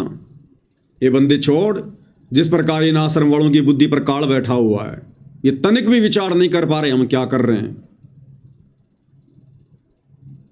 तो हमें गुरुदेव भगवान से और अधिक सद्बुद्धि मांगनी चाहिए, और अधिक भीख मांगनी चाहिए परमात्मा से कि परमेश्वर दया करो, हमारे ऊपर तो ऐसा दाव बिल्कुल भी ना लगे काल का। और उसके लिए भाई और बहनों कंडीशन वही है, यदि हमने जरा भी दोष देख लिया सतगुरु में, जरा भी मानुष वाली दृष्टि से सतगुरु को देख लिया, उसी समय हमारी बात बिगड़ जाएगी। दास ने कल परसों एक पोस्ट डाली थी फेसबुक पर, जिसमें दास ने कहा था कि भाई संत रामपाल जी सतलोक आश्रमों से जुड़ी संगत के भाई हैं, ना कि गुरु। कितने भगत सहमत हैं कमेंट्स में जरूर बताएं। तो बहुत सारे भगत भाई बहन जो समझदार हैं, संकेतों को समझने लग गए हैं, गुरुदेव की दया है, उन्होंने तो अपने विचार व्यक्त कर दिए कि भगत जी बिल्कुल सही बात है, संत रामपाल जी सतलोक आश्रमों से जुड़े हुए भगत भाई बहनों के गुरु नहीं हैं, उनके भाई हैं। भाई, गुरु तो केवल सत्सेवकों के हैं। तो समझदार आत्माओं ने तो अपने विचार व्यक्त कर दिए, बिल्कुल सही है। कुछ एक ऐसे थे जिनकी बुद्धि काल के यहां पर गिरवी रखी हुई है, घास चरने गई हुई है, उन्होंने अपने हिसाब से उल्टी सीधी बातें बोल दी। कुछ एक बेचारे ऐसे हैं जो अभी असमंजस की स्थिति में है, वो कुछ कह नहीं पाए कि भाई भाई कैसे हैं और गुरु कैसे हैं। इस बात का तो तभी पता चलेगा जब भाई भगत जी कोई वीडियो बनाएंगे। तो दास ने क्यों कहे ये शब्द भाई और बहनों? तो मूर्ख थोड़ी है जो हम लोग ऐसे डाल के छोड़ देंगे कोई भी चीज। यहां जो भी बात बोली जाती है प्रमाणों के साथ में बोली जाती है। तो वर्तमान में सतगुरु रामपाल जी सतलोक आश्रमों से जुड़ी हुई संगत के गुरु नहीं है, उनके भाई हैं, उनके भाई। और भाई के भरोसे सतलोक जाने के सौपन लो सौपन। कैसे हैं भाई और बहनों? क्योंकि ये ज्ञान मार्ग है, ज्ञान मार्ग। और ज्ञान मार्ग को ज्ञान से ही समझा जाएगा, जोर जबरदस्ती से नहीं समझा जाएगा। सतगुरु से भीख मांग मांग के ज्ञान की, सद्बुद्धि की, तब समझा जाएगा। अब कैसे हैं आश्रमों से जुड़ी संगत के भाई संत रामपाल जी? भाई और बहनों, कुछ दिन पहले एक AI से इन्होंने 25 मिनट का वीडियो बनाया था, एक फिल्म बनाई थी इन्होंने कार्टून वाली, संत और परमात्मा का अद्भुत मिलन। और उसमें इन्होंने क्या सुनाया, क्या बताया, क्या दिखाया? पाल, तुम मेरी परम हंस आत्मा हो, जगत कल्याण के लिए मैंने ही तुझे भेजा है। रामपाल, तुम मेरी परम हंस आत्मा हो, जगत कल्याण के लिए मैंने ही तुझे भेजा है। बताओ, इस वीडियो में इन्होंने जो मन में आया, जो मुंह में आया, वो बुलवा दिया। घर की भाई लिखने वाला काका जो मर्जी लिखो, कौन हाथ पकड़ेगा भाई? लेकिन ये वीडियो भाई और बहनों आने वाले हजारों वर्षों तक, जब तक ये भक्ति मार्ग चलेगा, इन सतलोक आश्रम वालों की मंदबुद्धिता का सबूत देता रहेगा। इन्होंने ये वीडियो बनाकर अपने पैरों पर खुद ही जो है कुल्हाड़ी मारी है। इस वीडियो में क्या कहलवाया जा रहा है संत रामपाल जी के लिए? ये दाढ़ी मूछ वाला एक कार्टून बना के छोड़ दिया कबीर, और इस कबीर के मुंह से क्या निकलवाया जा रहा है संत रामपाल जी के लिए कि रामपाल, तुम मेरी परम हंस आत्मा हो और मैंने ही तुझे जगत के कल्याण के लिए भेजा है। तो सतगुरु रामपाल जी कबीर जी के क्या हैं? परम हंस। अब हंस कहो, परम हंस कहो भाई और बहनों, आत्मा तो आत्मा ही है। जब कबीर भगवान ने सृष्टि रचना करते समय अपने शरीर से हम आत्माओं को उत्पन्न किया, तो किसी को परम हंस बना के उत्पन्न नहीं किया, सबको आत्मा रूप में उत्पन्न किया। आत्मा रूप में हम सब उनके लिए बराबर हैं, समान हैं, क्योंकि वे समदृष्टि हैं। तो यहां सतगुरु रामपाल जी को क्या बना दिया गया? आत्मा, कबीर की आत्मा। अब भाई और बहनों, आप और हम क्या हैं? फिर आप और हम क्या हैं उस कबीर के? हम भी तो उनकी आत्मा हैं। अरे हम भी उनकी आत्मा, और संत रामपाल जी भी कबीर की आत्मा। तो आत्मा आत्मा का क्या रिश्ता हुआ? भाई भाई का। अरे बाप तो हमारा परमात्मा है कबीर, बाकी सब आत्मा है। तो खुद कबीर जी कह रहे हैं अब कबीर जी कह रहे हैं, इसका मतलब संत रामपाल जी तो कबीर जी हो नहीं सकते, क्योंकि कबीर जी तो उनसे अलग सामने खड़े हैं। तो संत रामपाल जी चाहे आत्मा हो, चाहे वो परमहंस आत्मा हो, है तो जीव ही, फिर है तो आत्मा ही फिर, क्योंकि कबीर तो एक ही है सृष्टि में। तो कबीर तो सामने खड़ा है, दाढ़ी मूंछ वाला, और संत रामपाल जी को कह रहा कि तुम मेरी परमहंस आत्मा हो, यानी तुम मेरी आत्मा हो, मेरे बच्चे हो। तो आप और हम क्या कबीर के दुश्मन हैं क्या? इस सृष्टि के जितने भी प्राणी, गधे, कुत्ते, सुअर, ये कबीर जी के दुश्मन हैं क्या? हम सब कबीर की आत्मा हैं, और संत रामपाल जी भी कबीर की आत्मा हैं। तो एक आत्मा दूसरी आत्मा की गुरु नहीं हो सकती, एक आत्मा दूसरी आत्मा की भाई हो सकती है। तो इन्हीं लोगों के विचारों के आधार से दास ने कहा है कि जब तक तुम सतलोक आश्रम वाले संत रामपाल जी को कबीर जी की आत्मा समझोगे, कबीर जी के द्वारा भेजे गए उनके संदेश वाहक समझोगे, तब तक संत रामपाल जी तुम्हारे भाई बने रहेंगे, भाई। और भाई भाई का लाख जन्म भी मोक्ष नहीं करवा सकता, लाख जन्म भी। अरे चलो, संत रामपाल जी तो तुम्हारी दृष्टि में कबीर जी के परमहंस हैं। कबीर जी ने तो जिस समय आत्माओं को उत्पन्न भी नहीं किया था, केवल अपने 16 उन पुत्रों को उत्पन्न किया था। अपने 12वें नंबर के बेटे को, अचिंत को, साफ साफ कह दिया था कि आगे मेरे किसी भी कार्य में टांग मत अड़ाना। समर्थ का काम उसी को साजे, और करे तो मूर्ख बाजे। तुम्हारे बस की बात नहीं है सृष्टि रचना। तो बताओ भाई, फिर संत रामपाल जी क्या है? फिर जब अचिंत को ही उन्होंने पाबंद कर दिया कि आगे से सारे काम मैं करूंगा, तो संत रामपाल जी कौन हुए फिर? आप लोगों की नजरों में जीव, एक आत्मा, और आप खुद कहलवा रहे हो भाई, आप खुद उनको एक आत्मा घोषित कर रहे हो।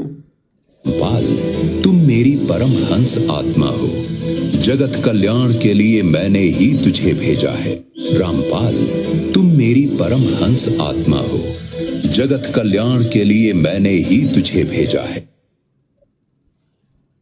अब इन आश्रम वालों को यह भी समझाना पड़ेगा कि हंस क्या होता है और परमहंस क्या होता है। इन्हें इतना भी नहीं पता है भाई और बहनों। ये सत्संग सुनते जरूर हैं, लेकिन ये विचार नहीं करते सत्संगों पर, ये चिंतन मनन नहीं करते, और फिर हमें उल्टा उलाना देते हैं कि ये पवन दास कौन होता है सत्संगों का सार निकालने वाला। तो तुम निकाल के दे दिया करो, हम तो तुम्हारे निकाले हुए वो देख लेंगे भाई। अरे तुम निकाल दिया करो, तुम लाइव आ जाओ ना, अगर हमें नहीं निकालना आता तो। अब इन आश्रम वालों को यह भी समझाना पड़ेगा कि हंस क्या होता है, परमहंस क्या होता है। अब इस वीडियो में संत रामपाल जी को क्या क्या बोला गया? परमहंस आत्मा। इनको बुलवाना भी ढंग से नहीं आया, बुलवाना भी। परमहंस कौन होता है इन मंदबुद्धियों को यह भी नहीं पता, ये फिल्म बनाने वालों को, कि परमहंस क्या होता है। एक तरफ तो संत रामपाल जी को परमहंस बता रहे हैं, और फिर उनको जन्म लिया हुआ भी बता रहे हैं कि संत रामपाल जी का तो जन्म हुआ है। अरे नालायकों, परमहंस का कभी जन्म होता है क्या? ये हिसार जेल से जो विशेष संदेश आ रहे हैं, इनमें क्या कह रहे हैं गुरुदेव भगवान? सुनते हो कि नहीं सुनते? गुरुदेव कहते हैं, आवे जावे सो हंसा कहिए, परम हंस नहीं आया रे। आवे जावे सो हंसा कहिए, और परम हंस नहीं आया रे। क्या कह रहे हैं मालिक, सुनिए। पाल, तुम मेरी परम हंस आत्मा हो, जगत कल्याण के लिए मैंने ही तुझे भेजा है। तो यहां तो संत रामपाल जी को परमहंस इन्होंने घोषित कर दिया, और परमहंस कौन होता है उसके बारे में सतगुरु रामपाल जी क्या बता रहे हैं? आवे जावे सो हंसा कहिए, परमहंस नहीं आया रे। 5 तत्व 3 गुण पूरा, या तो कहिए माया रे। आवे जावे सो हंसा कहिए, परमहंस नहीं आया रे। 5 तत्व 3 गुण पूरा, या तो कहिए माया रे। अब परमहंस कौन होता है गुरुदेव स्वयं बता रहे हैं कि आवे जावे सो हंसा कहिए, और परम हंस नहीं आया रे। आवे जावे यानी जो जन्म लेकर आता है और मरकर वापस चला जाता है। कहते हैं वो तो केवल हंस है, यानी जीव होता वो। आवे जावे सो हंसा कहिए, जो जन्म और मरण में है, कहते हैं वो तो हंस है, जीव है, और परम हंस नहीं आया रे। परम हंस कभी भी जन्म मरण में नहीं आता। जो परम हंस होता है वो कभी भी मां के गर्भ से जन्म लेके नहीं आता। आवे जावे सो हंसा कहिए, परम हंस नहीं आया रे। और परम हंस कौन है जो जन्म मरण में नहीं आता? वो केवल एक ही है, कबीर। अब बताओ, इन आश्रम वालों की बुद्धि घास सरने गई है। उस एआई वाले वीडियो में उस दाढ़ी मूंछ वाले कबीर से कहलवाया जा रहा है संत रामपाल जी को कि रामपाल तू मेरी परम हंस आत्मा है। और परम हंस कौन है उसके बारे में गुरुजी ने बता दिया कि परम हंस नहीं आया रे। परम हंस कभी भी जन्म मरण में नहीं आता, मां के गर्भ से जन्म नहीं लेता। अब एक तरफ तो ये संत रामपाल जी को कबीर जी की परम हंस आत्मा भी बता रहे हैं, परम हंस की इनकी परिभाषा का भी ज्ञान नहीं। अगर सतगुरु रामपाल जी परम हंस थे, परम हंस हैं तुम लोगों के अनुसार, तो फिर तुम उनको ये क्या कहते हो कि उन्होंने जन्म लिया है, उन्होंने मां के गर्भ से जन्म लिया है, उनका जन्म हुआ है, किसान परिवार में जन्म हुआ है। अरे तुम्हारा कोई स्टैंड भी है, कोई ठो ठिकाना भी है कि नहीं है? बिन पेंदे के लोटो। तुम्हें हंस की परिभाषा का नहीं पता, तुम्हें परम हंस की परिभाषा का नहीं पता, तुम्हें सतगुरु की परिभाषा का नहीं पता, तुम्हें भगवान की परिभाषा का नहीं पता। फिर तुम कर क्या रहे हो भक्ति मार्ग पर? खाली दुनिया का पानी निकालने के लिए पैदा हुए हो गया? अब इनको कहां कहां रोए भाई और बहनों। गुड़ गोबर एक कर रखा इन्होंने, गुरुदेव की भक्ति मार्ग का ज्ञान का गुड़ गोबर एक मिक्स कर दिया। संगत बेचारी टेस्ट ही भूल गई, गुड़ का गोबर का खा रही है जो सामने आ रहा हो। तो यहां तो गुरुदेव भगवान कहते हैं कि आवे जावे सो हंसा कहिए, परम हंस नहीं आया रे। फिर क्यों तुम सतगुरु रामपाल जी को परम हंस कह रहे हो? और कह रहे हो तो फिर उनको जन्म लिया हुआ क्यों कह रहे हो? पर यहां गुरुदेव स्पष्ट कर रहे हैं कि जो जन्म और मृत्यु में है उससे किसी का मोक्ष नहीं हो सकता। ज्ञानदाता ये स्पष्ट कर रहा है कि अर्जुन तेरे और मेरे बहुत जन्म हो गए। दूसरे अध्याय के 12वें श्लोक में गीता जी में, चौथे अध्याय के 5 और 9 में, और 10वें अध्याय के दूसरे श्लोक में कि मेरे भी जन्म मृत्यु होती है, तेरा भी जन्म मृत्यु होता है। इसलिए जिसकी जन्म मृत्यु होती है तो उसकी साधना करने से वो स्थान मिल ही नहीं सकता, जाने के बाद वापस नहीं आना पड़ता। अब बताओ, गुरुदेव ने तो बिल्कुल क्लियर कर दिया, स्पष्ट कर दिया गीता का ज्ञान सुनाते समय कि उसकी साधना से मोक्ष नहीं हो सकता जो खुद जन्म और मरण में है। अब आज पूरा भगत समाज किसकी साधना कर रहा है? तत्वदर्शी संत की कर रहा है, संत रामपाल जी की कर रहा है। और ये नालायक खुद ही कह रहे हैं कि हमारे गुरु जी का जन्म हुआ है, हमारे गुरु जी जन्म और मरण में हैं। फिर गुरु जी की साधना करने से मोक्ष कैसे हो जाएगा? तुम्हारी थ्योरी और प्रैक्टिकल उत्तर और दक्षिण में भाग रहे हैं, अलग अलग दिशाओं में। तो परम हंस तो भाई कबीर होता है, कबीर जो कभी मां के गर्भ से नहीं आता और उसी की साधना से जन्म मरण का रोग कटता है, उसी की साधना से। अब भाई और बहनों, गुरुदेव भगवान ने जिस प्रकार से हमें ज्ञान समझाया है ना, शास्त्रों का हवाला दे दे के, उस ज्ञान को केवल उनकी विशेष आत्मा ही समझ सकती है। भीड़ के बस की बात नहीं है, भीड़ के बस की बात। गुरुदेव भगवान ने हमें क्या बताया? गुरुदेव ने बताया कि देखो बच्चों, ये जो दुर्गा है ना, दुर्गा, ये दुर्गा तीनों देवताओं की मां है, तीनों देवताओं की मां। और इन तीनों देवताओं का जन्म और मरण होता है।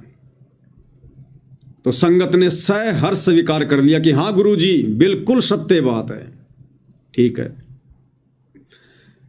फिर गुरुदेव भगवान ने बताया कि बच्चों देखो, विष्णु जी खुद कह रहे हैं कि मैं दुर्गा से ऊपर किसी को नहीं मानता। मेरे अध्यात्म ज्ञान में, मेरी नजरों में दुर्गा जी से बढ़कर और कोई देवता नहीं है, कोई भगवान नहीं है, और मैं भी उसी की साधना करता हूं। संगत ने सहर्ष स्वीकार कर लिया कि गुरुजी बिल्कुल ओके, ऐसा ही है, ठीक है। फिर गुरुदेव ने बताया कि देखो दुर्गा क्या कह रही है देवी भागवत पुराण में, पेज नंबर 562 पर, हिमालय राजा को ज्ञान उपदेश देते समय कि भाई तू और सब बातों को छोड़ दे, यानी मेरी भक्ति भी छोड़ दे, मेरी पूजा भी छोड़ दे दुर्गा की, और उस ब्रह्म की भक्ति कर। उसका ओम नाम है और वो ब्रह्म लोक में रहता है। तो संगत ने कहा गुरुजी बिल्कुल ओके, बिल्कुल सही है गुरुजी, नो प्रॉब्लम, ठीक है। फिर गुरुदेव ने गीता जी में दिखाया कि बच्चों देखो ये ब्रह्म क्या कह रहा है 8वें अध्याय के 13वें श्लोक में, कि मेरा ओम नाम का मंत्र है और मेरी साधना जो करेगा वो ब्रह्मलोक में जाएगा। और फिर उस ब्रह्म ने गीता अध्याय 15 श्लोक नंबर 17 में कह दिया कि भैया मैं भी पूरा भगवान नहीं हूं, मेरे से ऊपर तो और बहुत हैं, और उत्तम पुरुष है तू अन्य परमात्मा इति उदारत, ये लोग तरम अवश्य विभर्ति अवय ईश्वर है, कि उत्तम पुरुष तो, उत्तम ब्रह्म तो कोई और ही है, परम अक्षर ब्रह्म, और उसकी जानकारी कोई तत्वदर्शी संत देगा, कोई तत्वदर्शी संत उससे जाकर पूछो। तो संगत ने बिल्कुल सहर्ष स्वीकार कर लिया कि गुरुजी बिल्कुल ओके, ऐसा ही है, ठीक है। अब उस तत्वदर्शी संत ने, यानी सतगुरु रामपाल जी ने, उस तत्वदर्शी संत ने फिर यह बता दिया सत्संग दे दे के, सुना सुना के, कि भैया कबीर भगवान है, कबीर भगवान है जो पूजा के योग्य है, सबका धारण पोषण करता है, कबीर भगवान है। तो संगत ने बिल्कुल सहर्ष स्वीकार कर लिया गुरुजी बिल्कुल ऐसा ही है, कबीर ही भगवान है, ठीक है।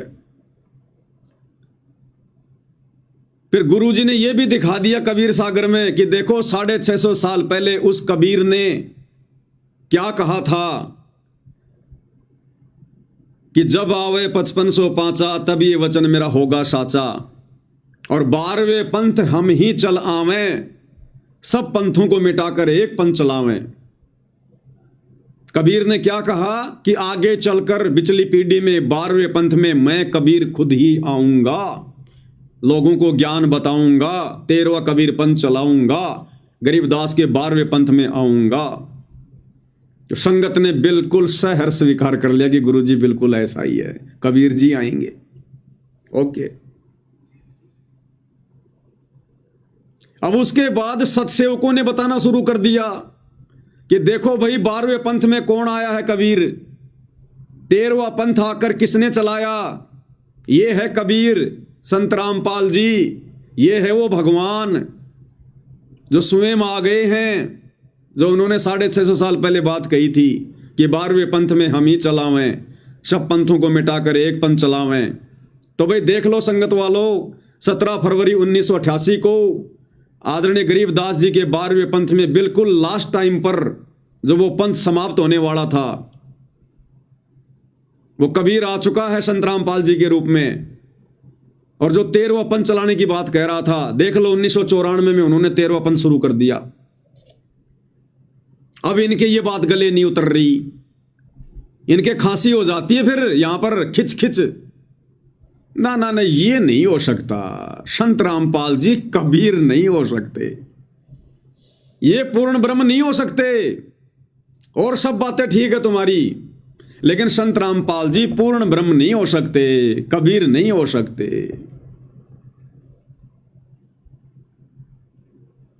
तो चलो भाई तुम्हें और समझाएंगे थोड़ा। फिर इनको हम याद दिला रहे हैं कि भाई संत रामपाल जी तुम्हारी नजरों में अगर पूर्ण ब्रह्म नहीं है, कबीर नहीं है, आश्रम वालों, तो नित्य नियम पढ़ते हो तुम? हाँ नित्य नियम पढ़ते हैं, रोज सुनते हैं गुरुजी की आवाज में। तो नित्य नियम में गुरुजी क्या कहते हैं पूर्ण ब्रह्म के बारे में,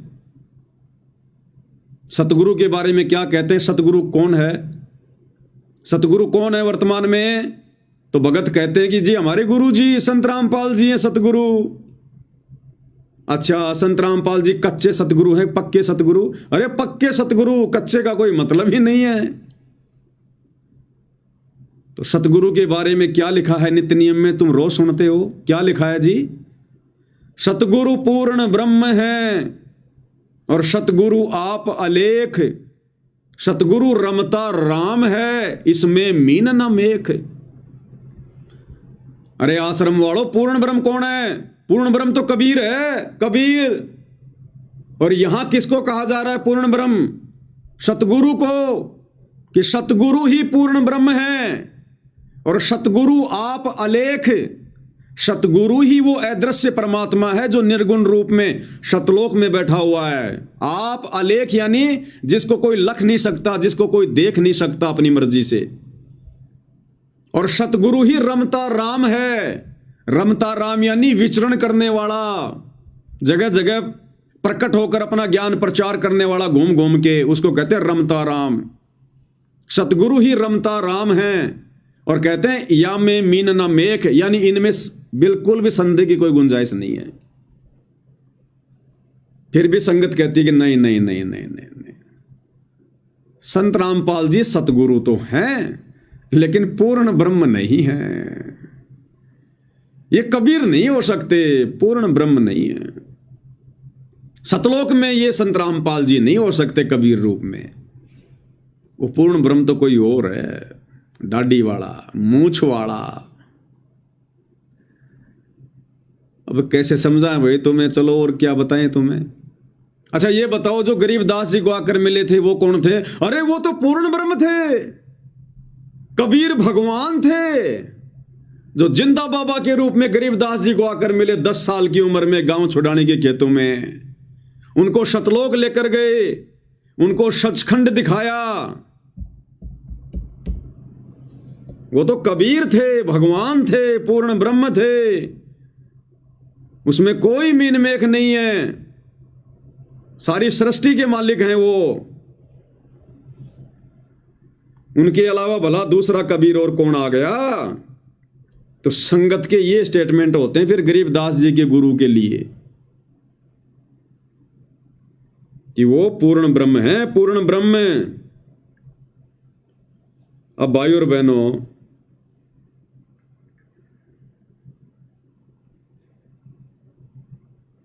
अब गुरुदेव भगवान ने क्या बताया विशेष संदेश में?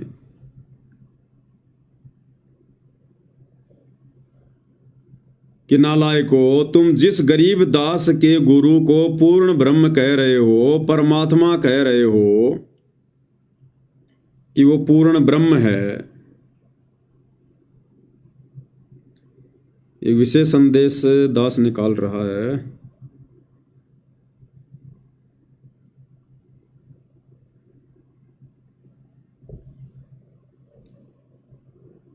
कि जो गरीबदास जी को मिले थे वो तो पूर्ण ब्रह्म है, पूर्ण ब्रह्म कबीर हैं, कोई मीन मेख नहीं है। अब भाइयों और बहनों, विशेष संदेश में गुरुदेव भगवान ने क्या कहा? कि नालायक, वो गरीबदास को जो आकर मिला था, जो गरीबदास का गुरु था, जिंदा बाबा, अरे मैं वही तो हूं। अरे तुम्हारा गुरु रामपाल मैं वही तो हूं जो तुम्हारे सामने प्रत्यक्ष प्रकट हूं, और गरीबदास जी के समय भी मैं ही था। क्या कहा गुरुदेव ने विशेष संदेश में? तो क्या बताते हैं? उत्तर दक्षिण पूर्व पश्चिम फिरता दाने दाने नो,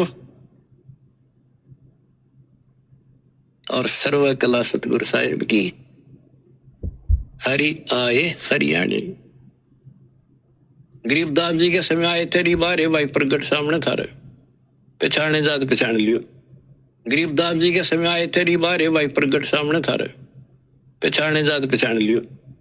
गरीबदास जी के समय आए थे, बारे भाई प्रगट सामने था रे, पहचाने जात पहचान लियो। क्या कह रहे हैं सतगुरु रामपाल जी विशेष संदेश नंबर 75 में? कि भाई गरीबदास जी के समय आए थे और आज तुम्हारे सामने प्रत्यक्ष प्रकट हैं। पिछाने जाए तो पिछान लो भाई, पिछाने जाए तो पिछान लो। अब संगत थोड़ा सा सोचने पर मजबूर होती है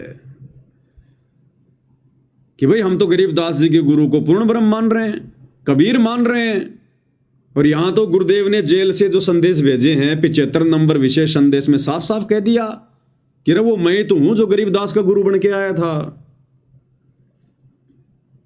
कि भाई गरीबदास जी के समय आए थे और आज तुम्हारे सामने प्रत्यक्ष प्रकट है, पहचाने जाए तो पहचान लो। लेकिन फिर संगत के मन में आती है कि ये पूर्ण ब्रह्म तो चलो ठीक है, पर ये वो पूर्ण ब्रह्म नहीं हो सकता जो शतलोक में बैठा है, शतलोक में। तो फिर हम सत्य वगैरह को समझाते हैं, तुम संध्या आरती भी करते हो नहीं करते? हाँ करते हैं ना संध्या आरती। कैसे करते हो? अरे गुरुजी का ऑडियो वीडियो चला के करते हैं, काम भी करते हैं और संध्या आरती भी करते हैं। तो नालायकों, उसी संध्या आरती में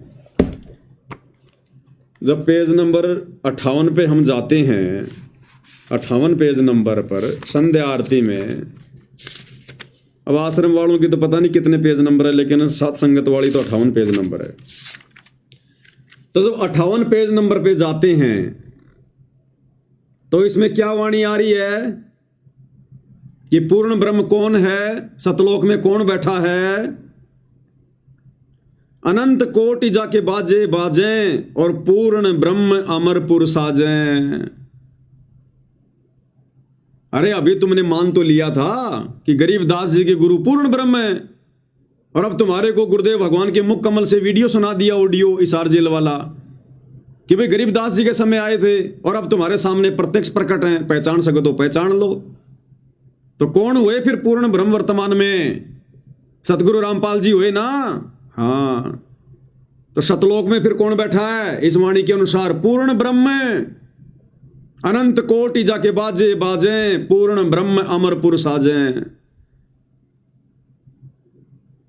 फिर भी संगत का थोड़ा पेटा सा नहीं भरता कि नहीं नहीं नहीं, नहीं मजा नहीं आया, पूरी तरह से मजा नहीं आया। कोई और हमारे जैसा कोई भगत कहे तब बात बने। ये सत्सेवकों की बात नहीं मानेंगे, कोई आश्रम वाला कहे ना ये बात भगत कि भाई सतलोक में गुरुजी बैठे हुए हैं तब बात बनाई। ऐसे ऐसे तो पूर्ण ब्रह्म नहीं।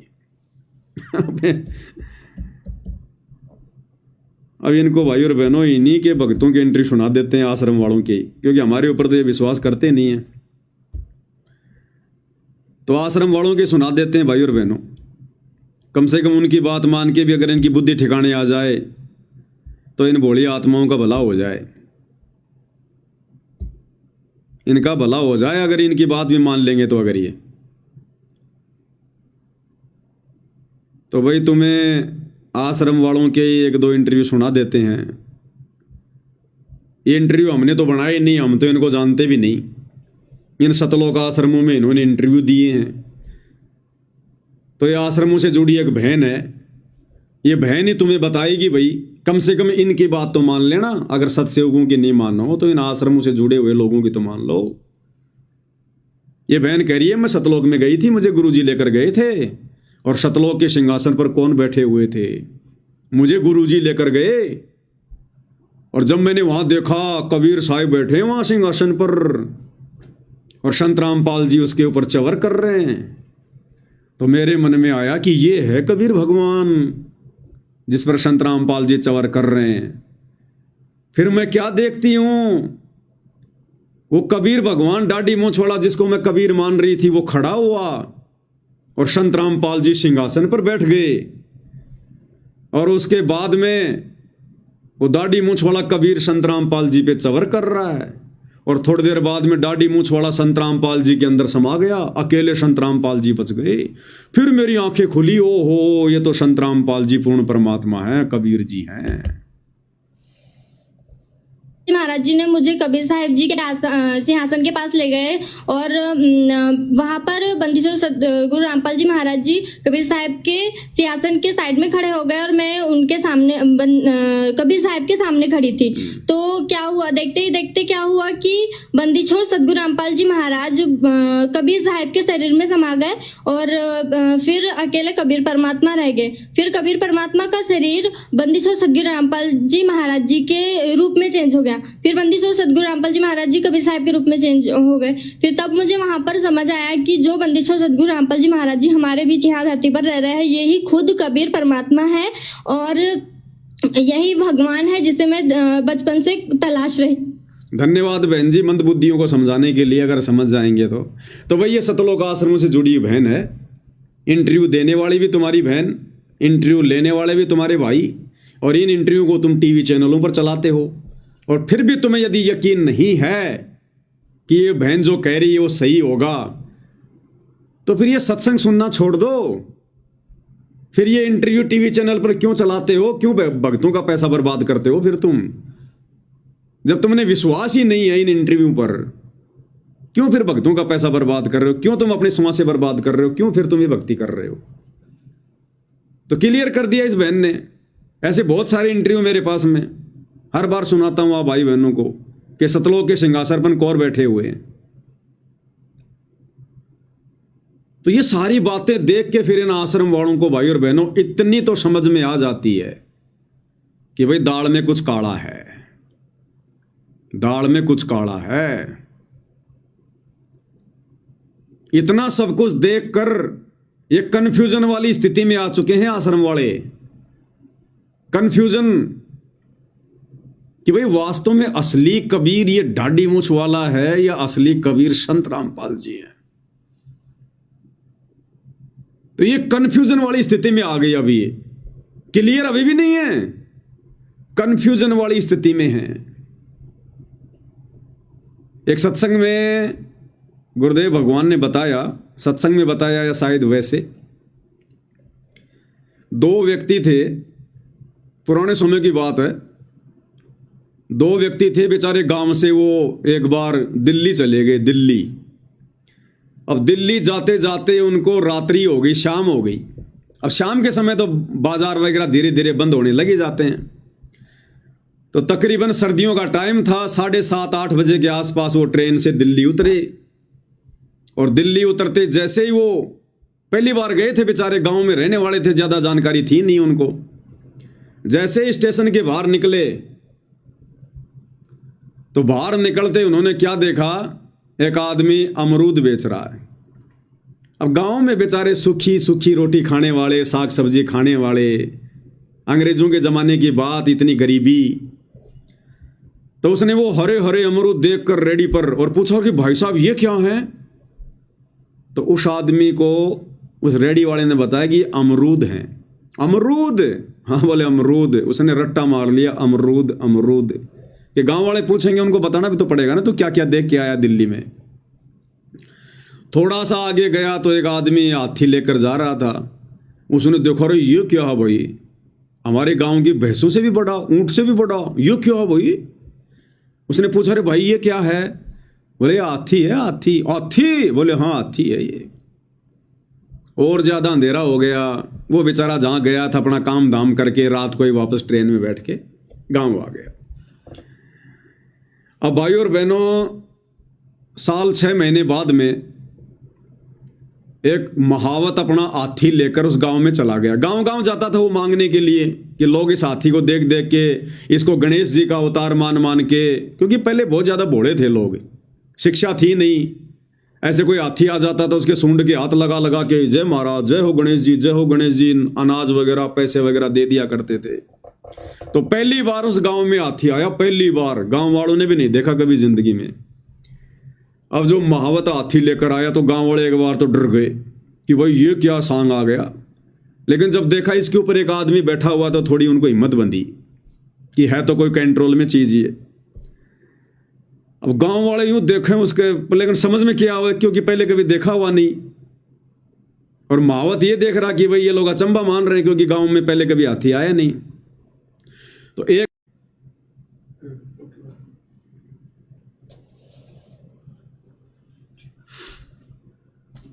थोड़ा नेट वगैरह चला गया था भाई और बहनों। तो गांव वालों ने जब हाथी को देखा तो ये आश्चर्यचकित रह गए कि ये क्या आ गया, ये क्या आ गया। लेकिन जब हाथी के ऊपर महावत को देखा कि एक आदमी बैठा हुआ है, थोड़ी शांति आई कि है तो चीज कंट्रोल में ये। अब लोग समझ नहीं पा रहे ये है क्या।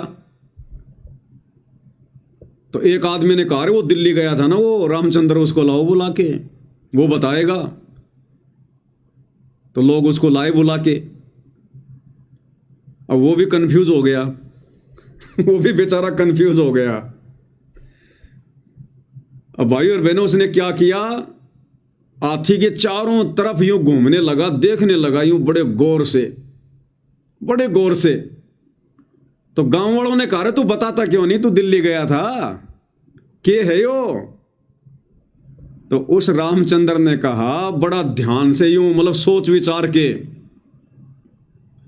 बोला भाई गांव वालों 100% तो ये हाथी है, 100% तो ये हाथी है, और अगर ये हाथी नहीं है तो अमरूद में तो कोई शकी नहीं है।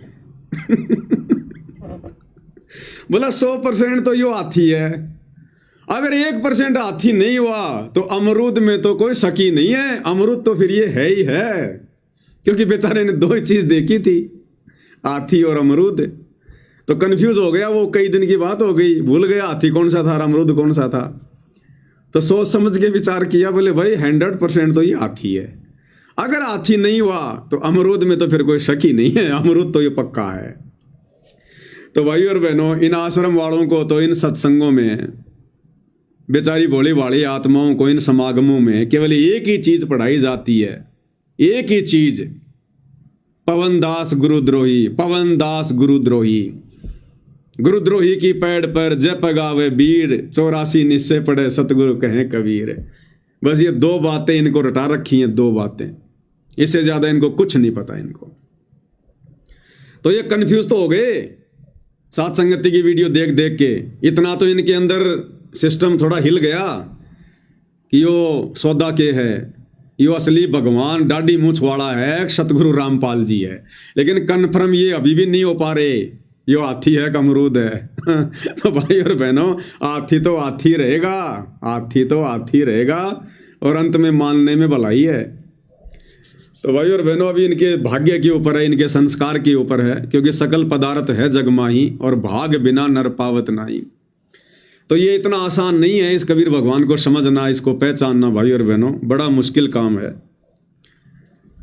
अब ये तो अपनी मान बढ़ाई में फंसे हुए हैं भाई और बहनों, देखा देखी में फंसे हुए हैं।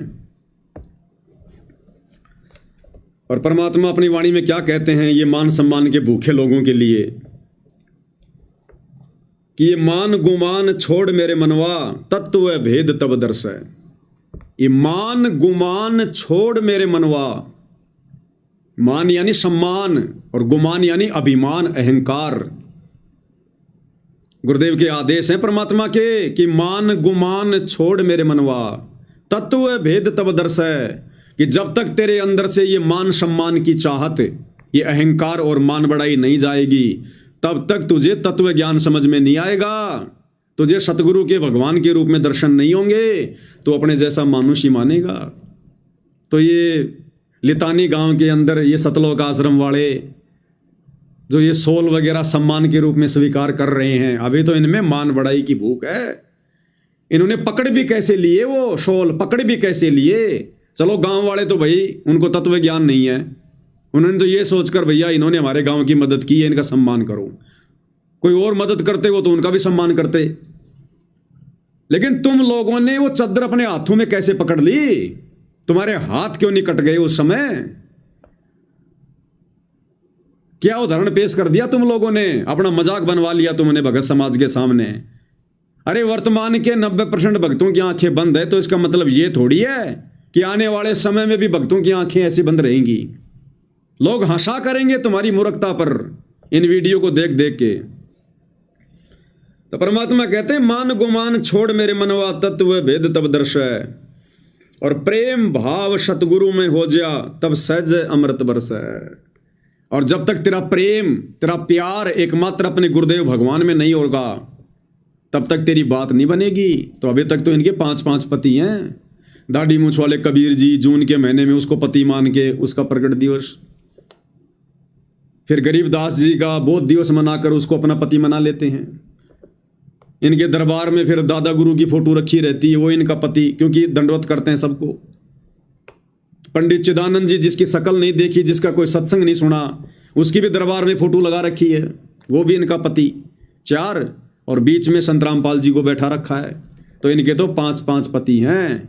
इनका प्रेम भाव कहां से उपजेगा सतगुरु में? और जिन्हें सार शब्द पाया नहीं, वो सतलोक जानने तरस है। सार शब्द यानी सतगुरु की पहचान है, सतगुरु की पहचान है।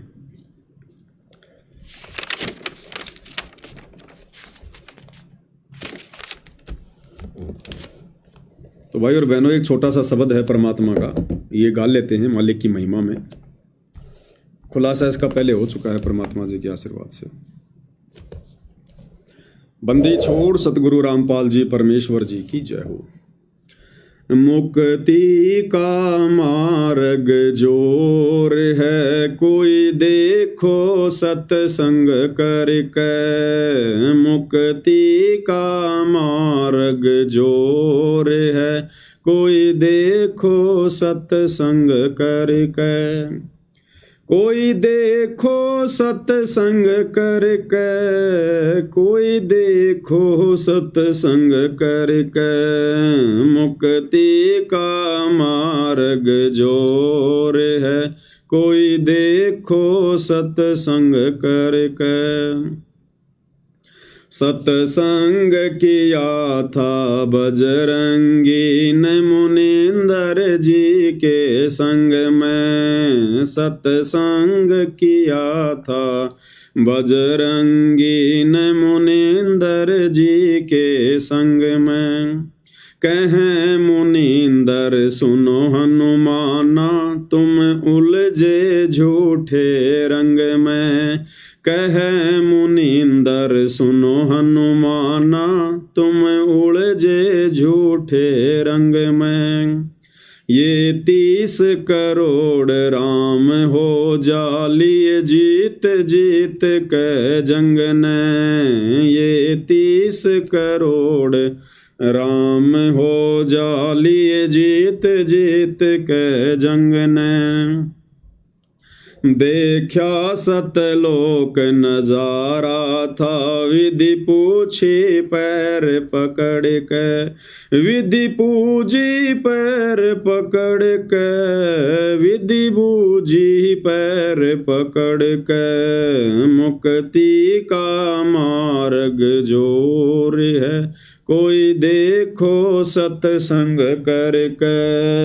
मुक्ति का मार्ग जोर है, कोई देखो सत्संग करके।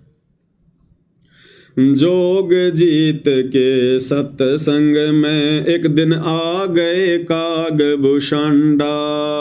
जोग जीत के सत्संग में एक दिन आ गए कागभूषंडा।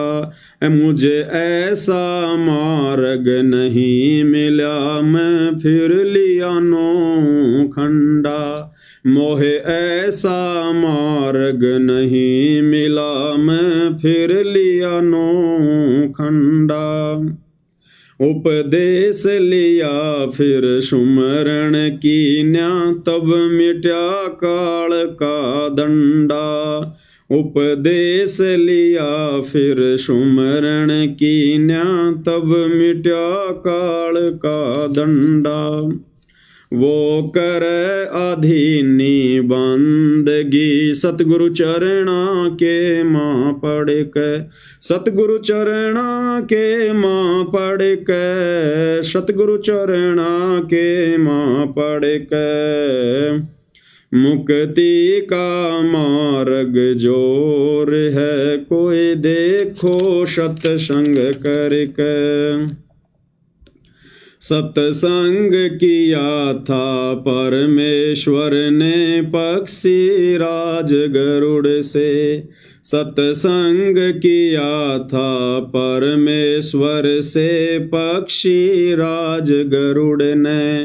कह सत सुकृत के स्वाद बताव यो गूंगा खाक गुड़ ने। कह सत सुकृत के स्वाद बताव यो गूंगा खाक गुड़ ने। अकड़ घनी थी ज्ञान की फिर लागी गर्दन मुड़ने। अकल घनी थी, अकड़ घनी थी ज्ञान की फिर लागी गर्दन मुड़ने। शत उपदेश लेवे सतगुरु जी से, तब सूरत अगम को सरक, तब सूरत अगम को सरक, तब सूरत अगम को सरक। मुक्ति का मार्ग जोर है कोई देखो सत्संग करके, मुक्ति का मार्ग जोर है कोई देखो सत्संग करके। साहिब कबीर ने नानक जी से कही अगम की वाणी, साहिब कबीर ने नानक जी से कही अगम की वाणी। कह नानक मैं तो वाको मानो जिसकी ज्योत स्वरूप निशानी, कह नानक मैं तो वाको मानो जिसकी ज्योत स्वरूप निशानी। नानक जी भी इसी बात पे अड़ गए थे कि मैं नहीं मानता किसी और को भगवान, मैं तो उसी को मानूंगा जिसकी ज्योत स्वरूप निशानी, जो मेरे ध्यान में ज्योतियां ज्योतियां आती है, प्रकाश ही प्रकाश आता है। वैसे ही भाई और बहनों, ये नादान सतलोक आश्रमों से जुड़ी संगत सात संगति के अभाव में अड़ी हुई है कि हम तो उसी को भगवान मानेंगे, परमात्मा मानेंगे जो दाढ़ी मूछ वाला है, हम नहीं मानेंगे संत रामपाल जी को। कह नानक मैं तो वाको मानूं जिसकी ज्योत स्वरूप निशानी, देखी सतलोक की चांदनी तब ज्योति फीकी मानी, देखी सतलोक की चांदनी तब ज्योति फीकी मानी। वाहे गुरु सतनाम कहा था उन गणी उमंग में भर के, उन घनी उमंग में भर के, उन घनी उमंग में भर के। मुक्ति का मार्ग जोर है कोई देखो सत्संग करके, मुक्ति का मार्ग जोर है कोई देखो सत्संग करके। ब्रह्मा विष्णु महेश ने किया सत्संग गरुड़ के साथा, ब्रह्मा विष्णु महेश ने किया सत्संग गरुड़ के साथा। तीनों देवानु कहन लगे हम सर्वलोक विधाता, तीनों देवा न्यू कहन लगे हम सर्वलोक विधाता। गरुड़ कहे ये बालक मर गया इसे जीवा द्यो दाता, गरुड़ कहे ये बालक मर गया इसे जीवा द्यो दाता। नहीं जिया तब कहन लगे ये तो हाथ परम ईश्वर के, ये तो हाथ परम ईश्वर के, ये तो हाथ परम ईश्वर के। मुक्ति का मार्ग जोर है कोई देखो सत्संग करके, मुक्ति का मार्ग जोर है कोई देखो सत्संग करके। साहिब कबीर के सत्संग में एक दिन आ गए गोरखनाथा, साहिब कबीर के सत्संग में एक दिन आ गए गोरखनाथा। वो सिद्धि बल से बोलता सतगुरु कहें ज्ञान की बातां, वो सिद्धि बल से बोलता सतगुरु कहें ज्ञान की बातां।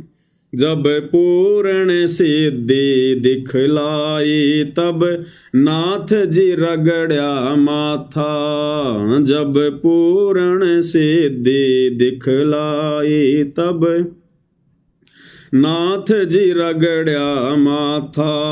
गोरख ने भेद शब्द का पाया, सतगुरु चरणा बीच पसर के, सतगुरु चरणा बीच पसर के, सतगुरु चरणा बीच पसर के, मुक्ति का मार्ग जोर है, कोई देखो सत्संग करके, मुक्ति का मार्ग जोर है, कोई देखो सत्संग करके। सत्संग हुआ था सामन के घर, कैसी हुई सतगुरु मेहमानी, सत्संग हुआ था सामन के घर, कैसी हुई सतगुरु मेहमानी। अन्न नहीं था प्रसाद को तब चोरी करण की ठानी, अन्न नहीं था खान को तब चोरी करण की ठानी। सतगुरु सेवा कारण लई खुद लड़के की प्राणी, सतगुरु सेवा कारण लई स्वयं लड़के की प्राणी। भगत वो पाड़ा जीत गए जो हुए आश्रय सतगुरु के, जो हुए आश्रय सतगुरु के, जो हुए आश्रय सतगुरु के, मुक्ति का मार्ग जोर है, कोई देखो सत्संग करके, मुक्ति का मार्ग जोर है, कोई देखो सत्संग करके। ये मान गुमान छोड़ मेरे मनवा, तत्व भेद तब दर्श, ये मान गुमान छोड़ मेरे मनवा, तत्व भेद तब दर्श। प्रेम भाव सतगुरु में हो जा, तब सहज अमृत बरस, प्रेम भाव सतगुरु में हो जा, तब सहज अमृत बरस। जिन सार शब्द पाया नहीं, वो सतलोक जानने तरस, यानी जिसको सतगुरु की पहचान नहीं हुई उसको कहते हैं सार शब्द पाना।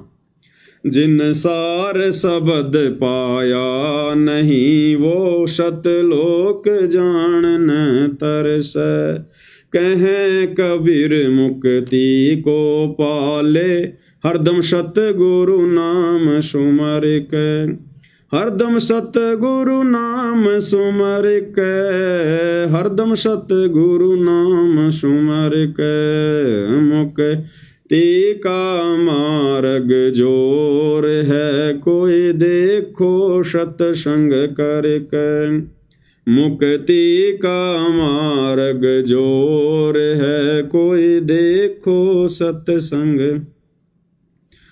बंदी छोड़ सतगुरु रामपाल जी परमेश्वर जी की जय हो।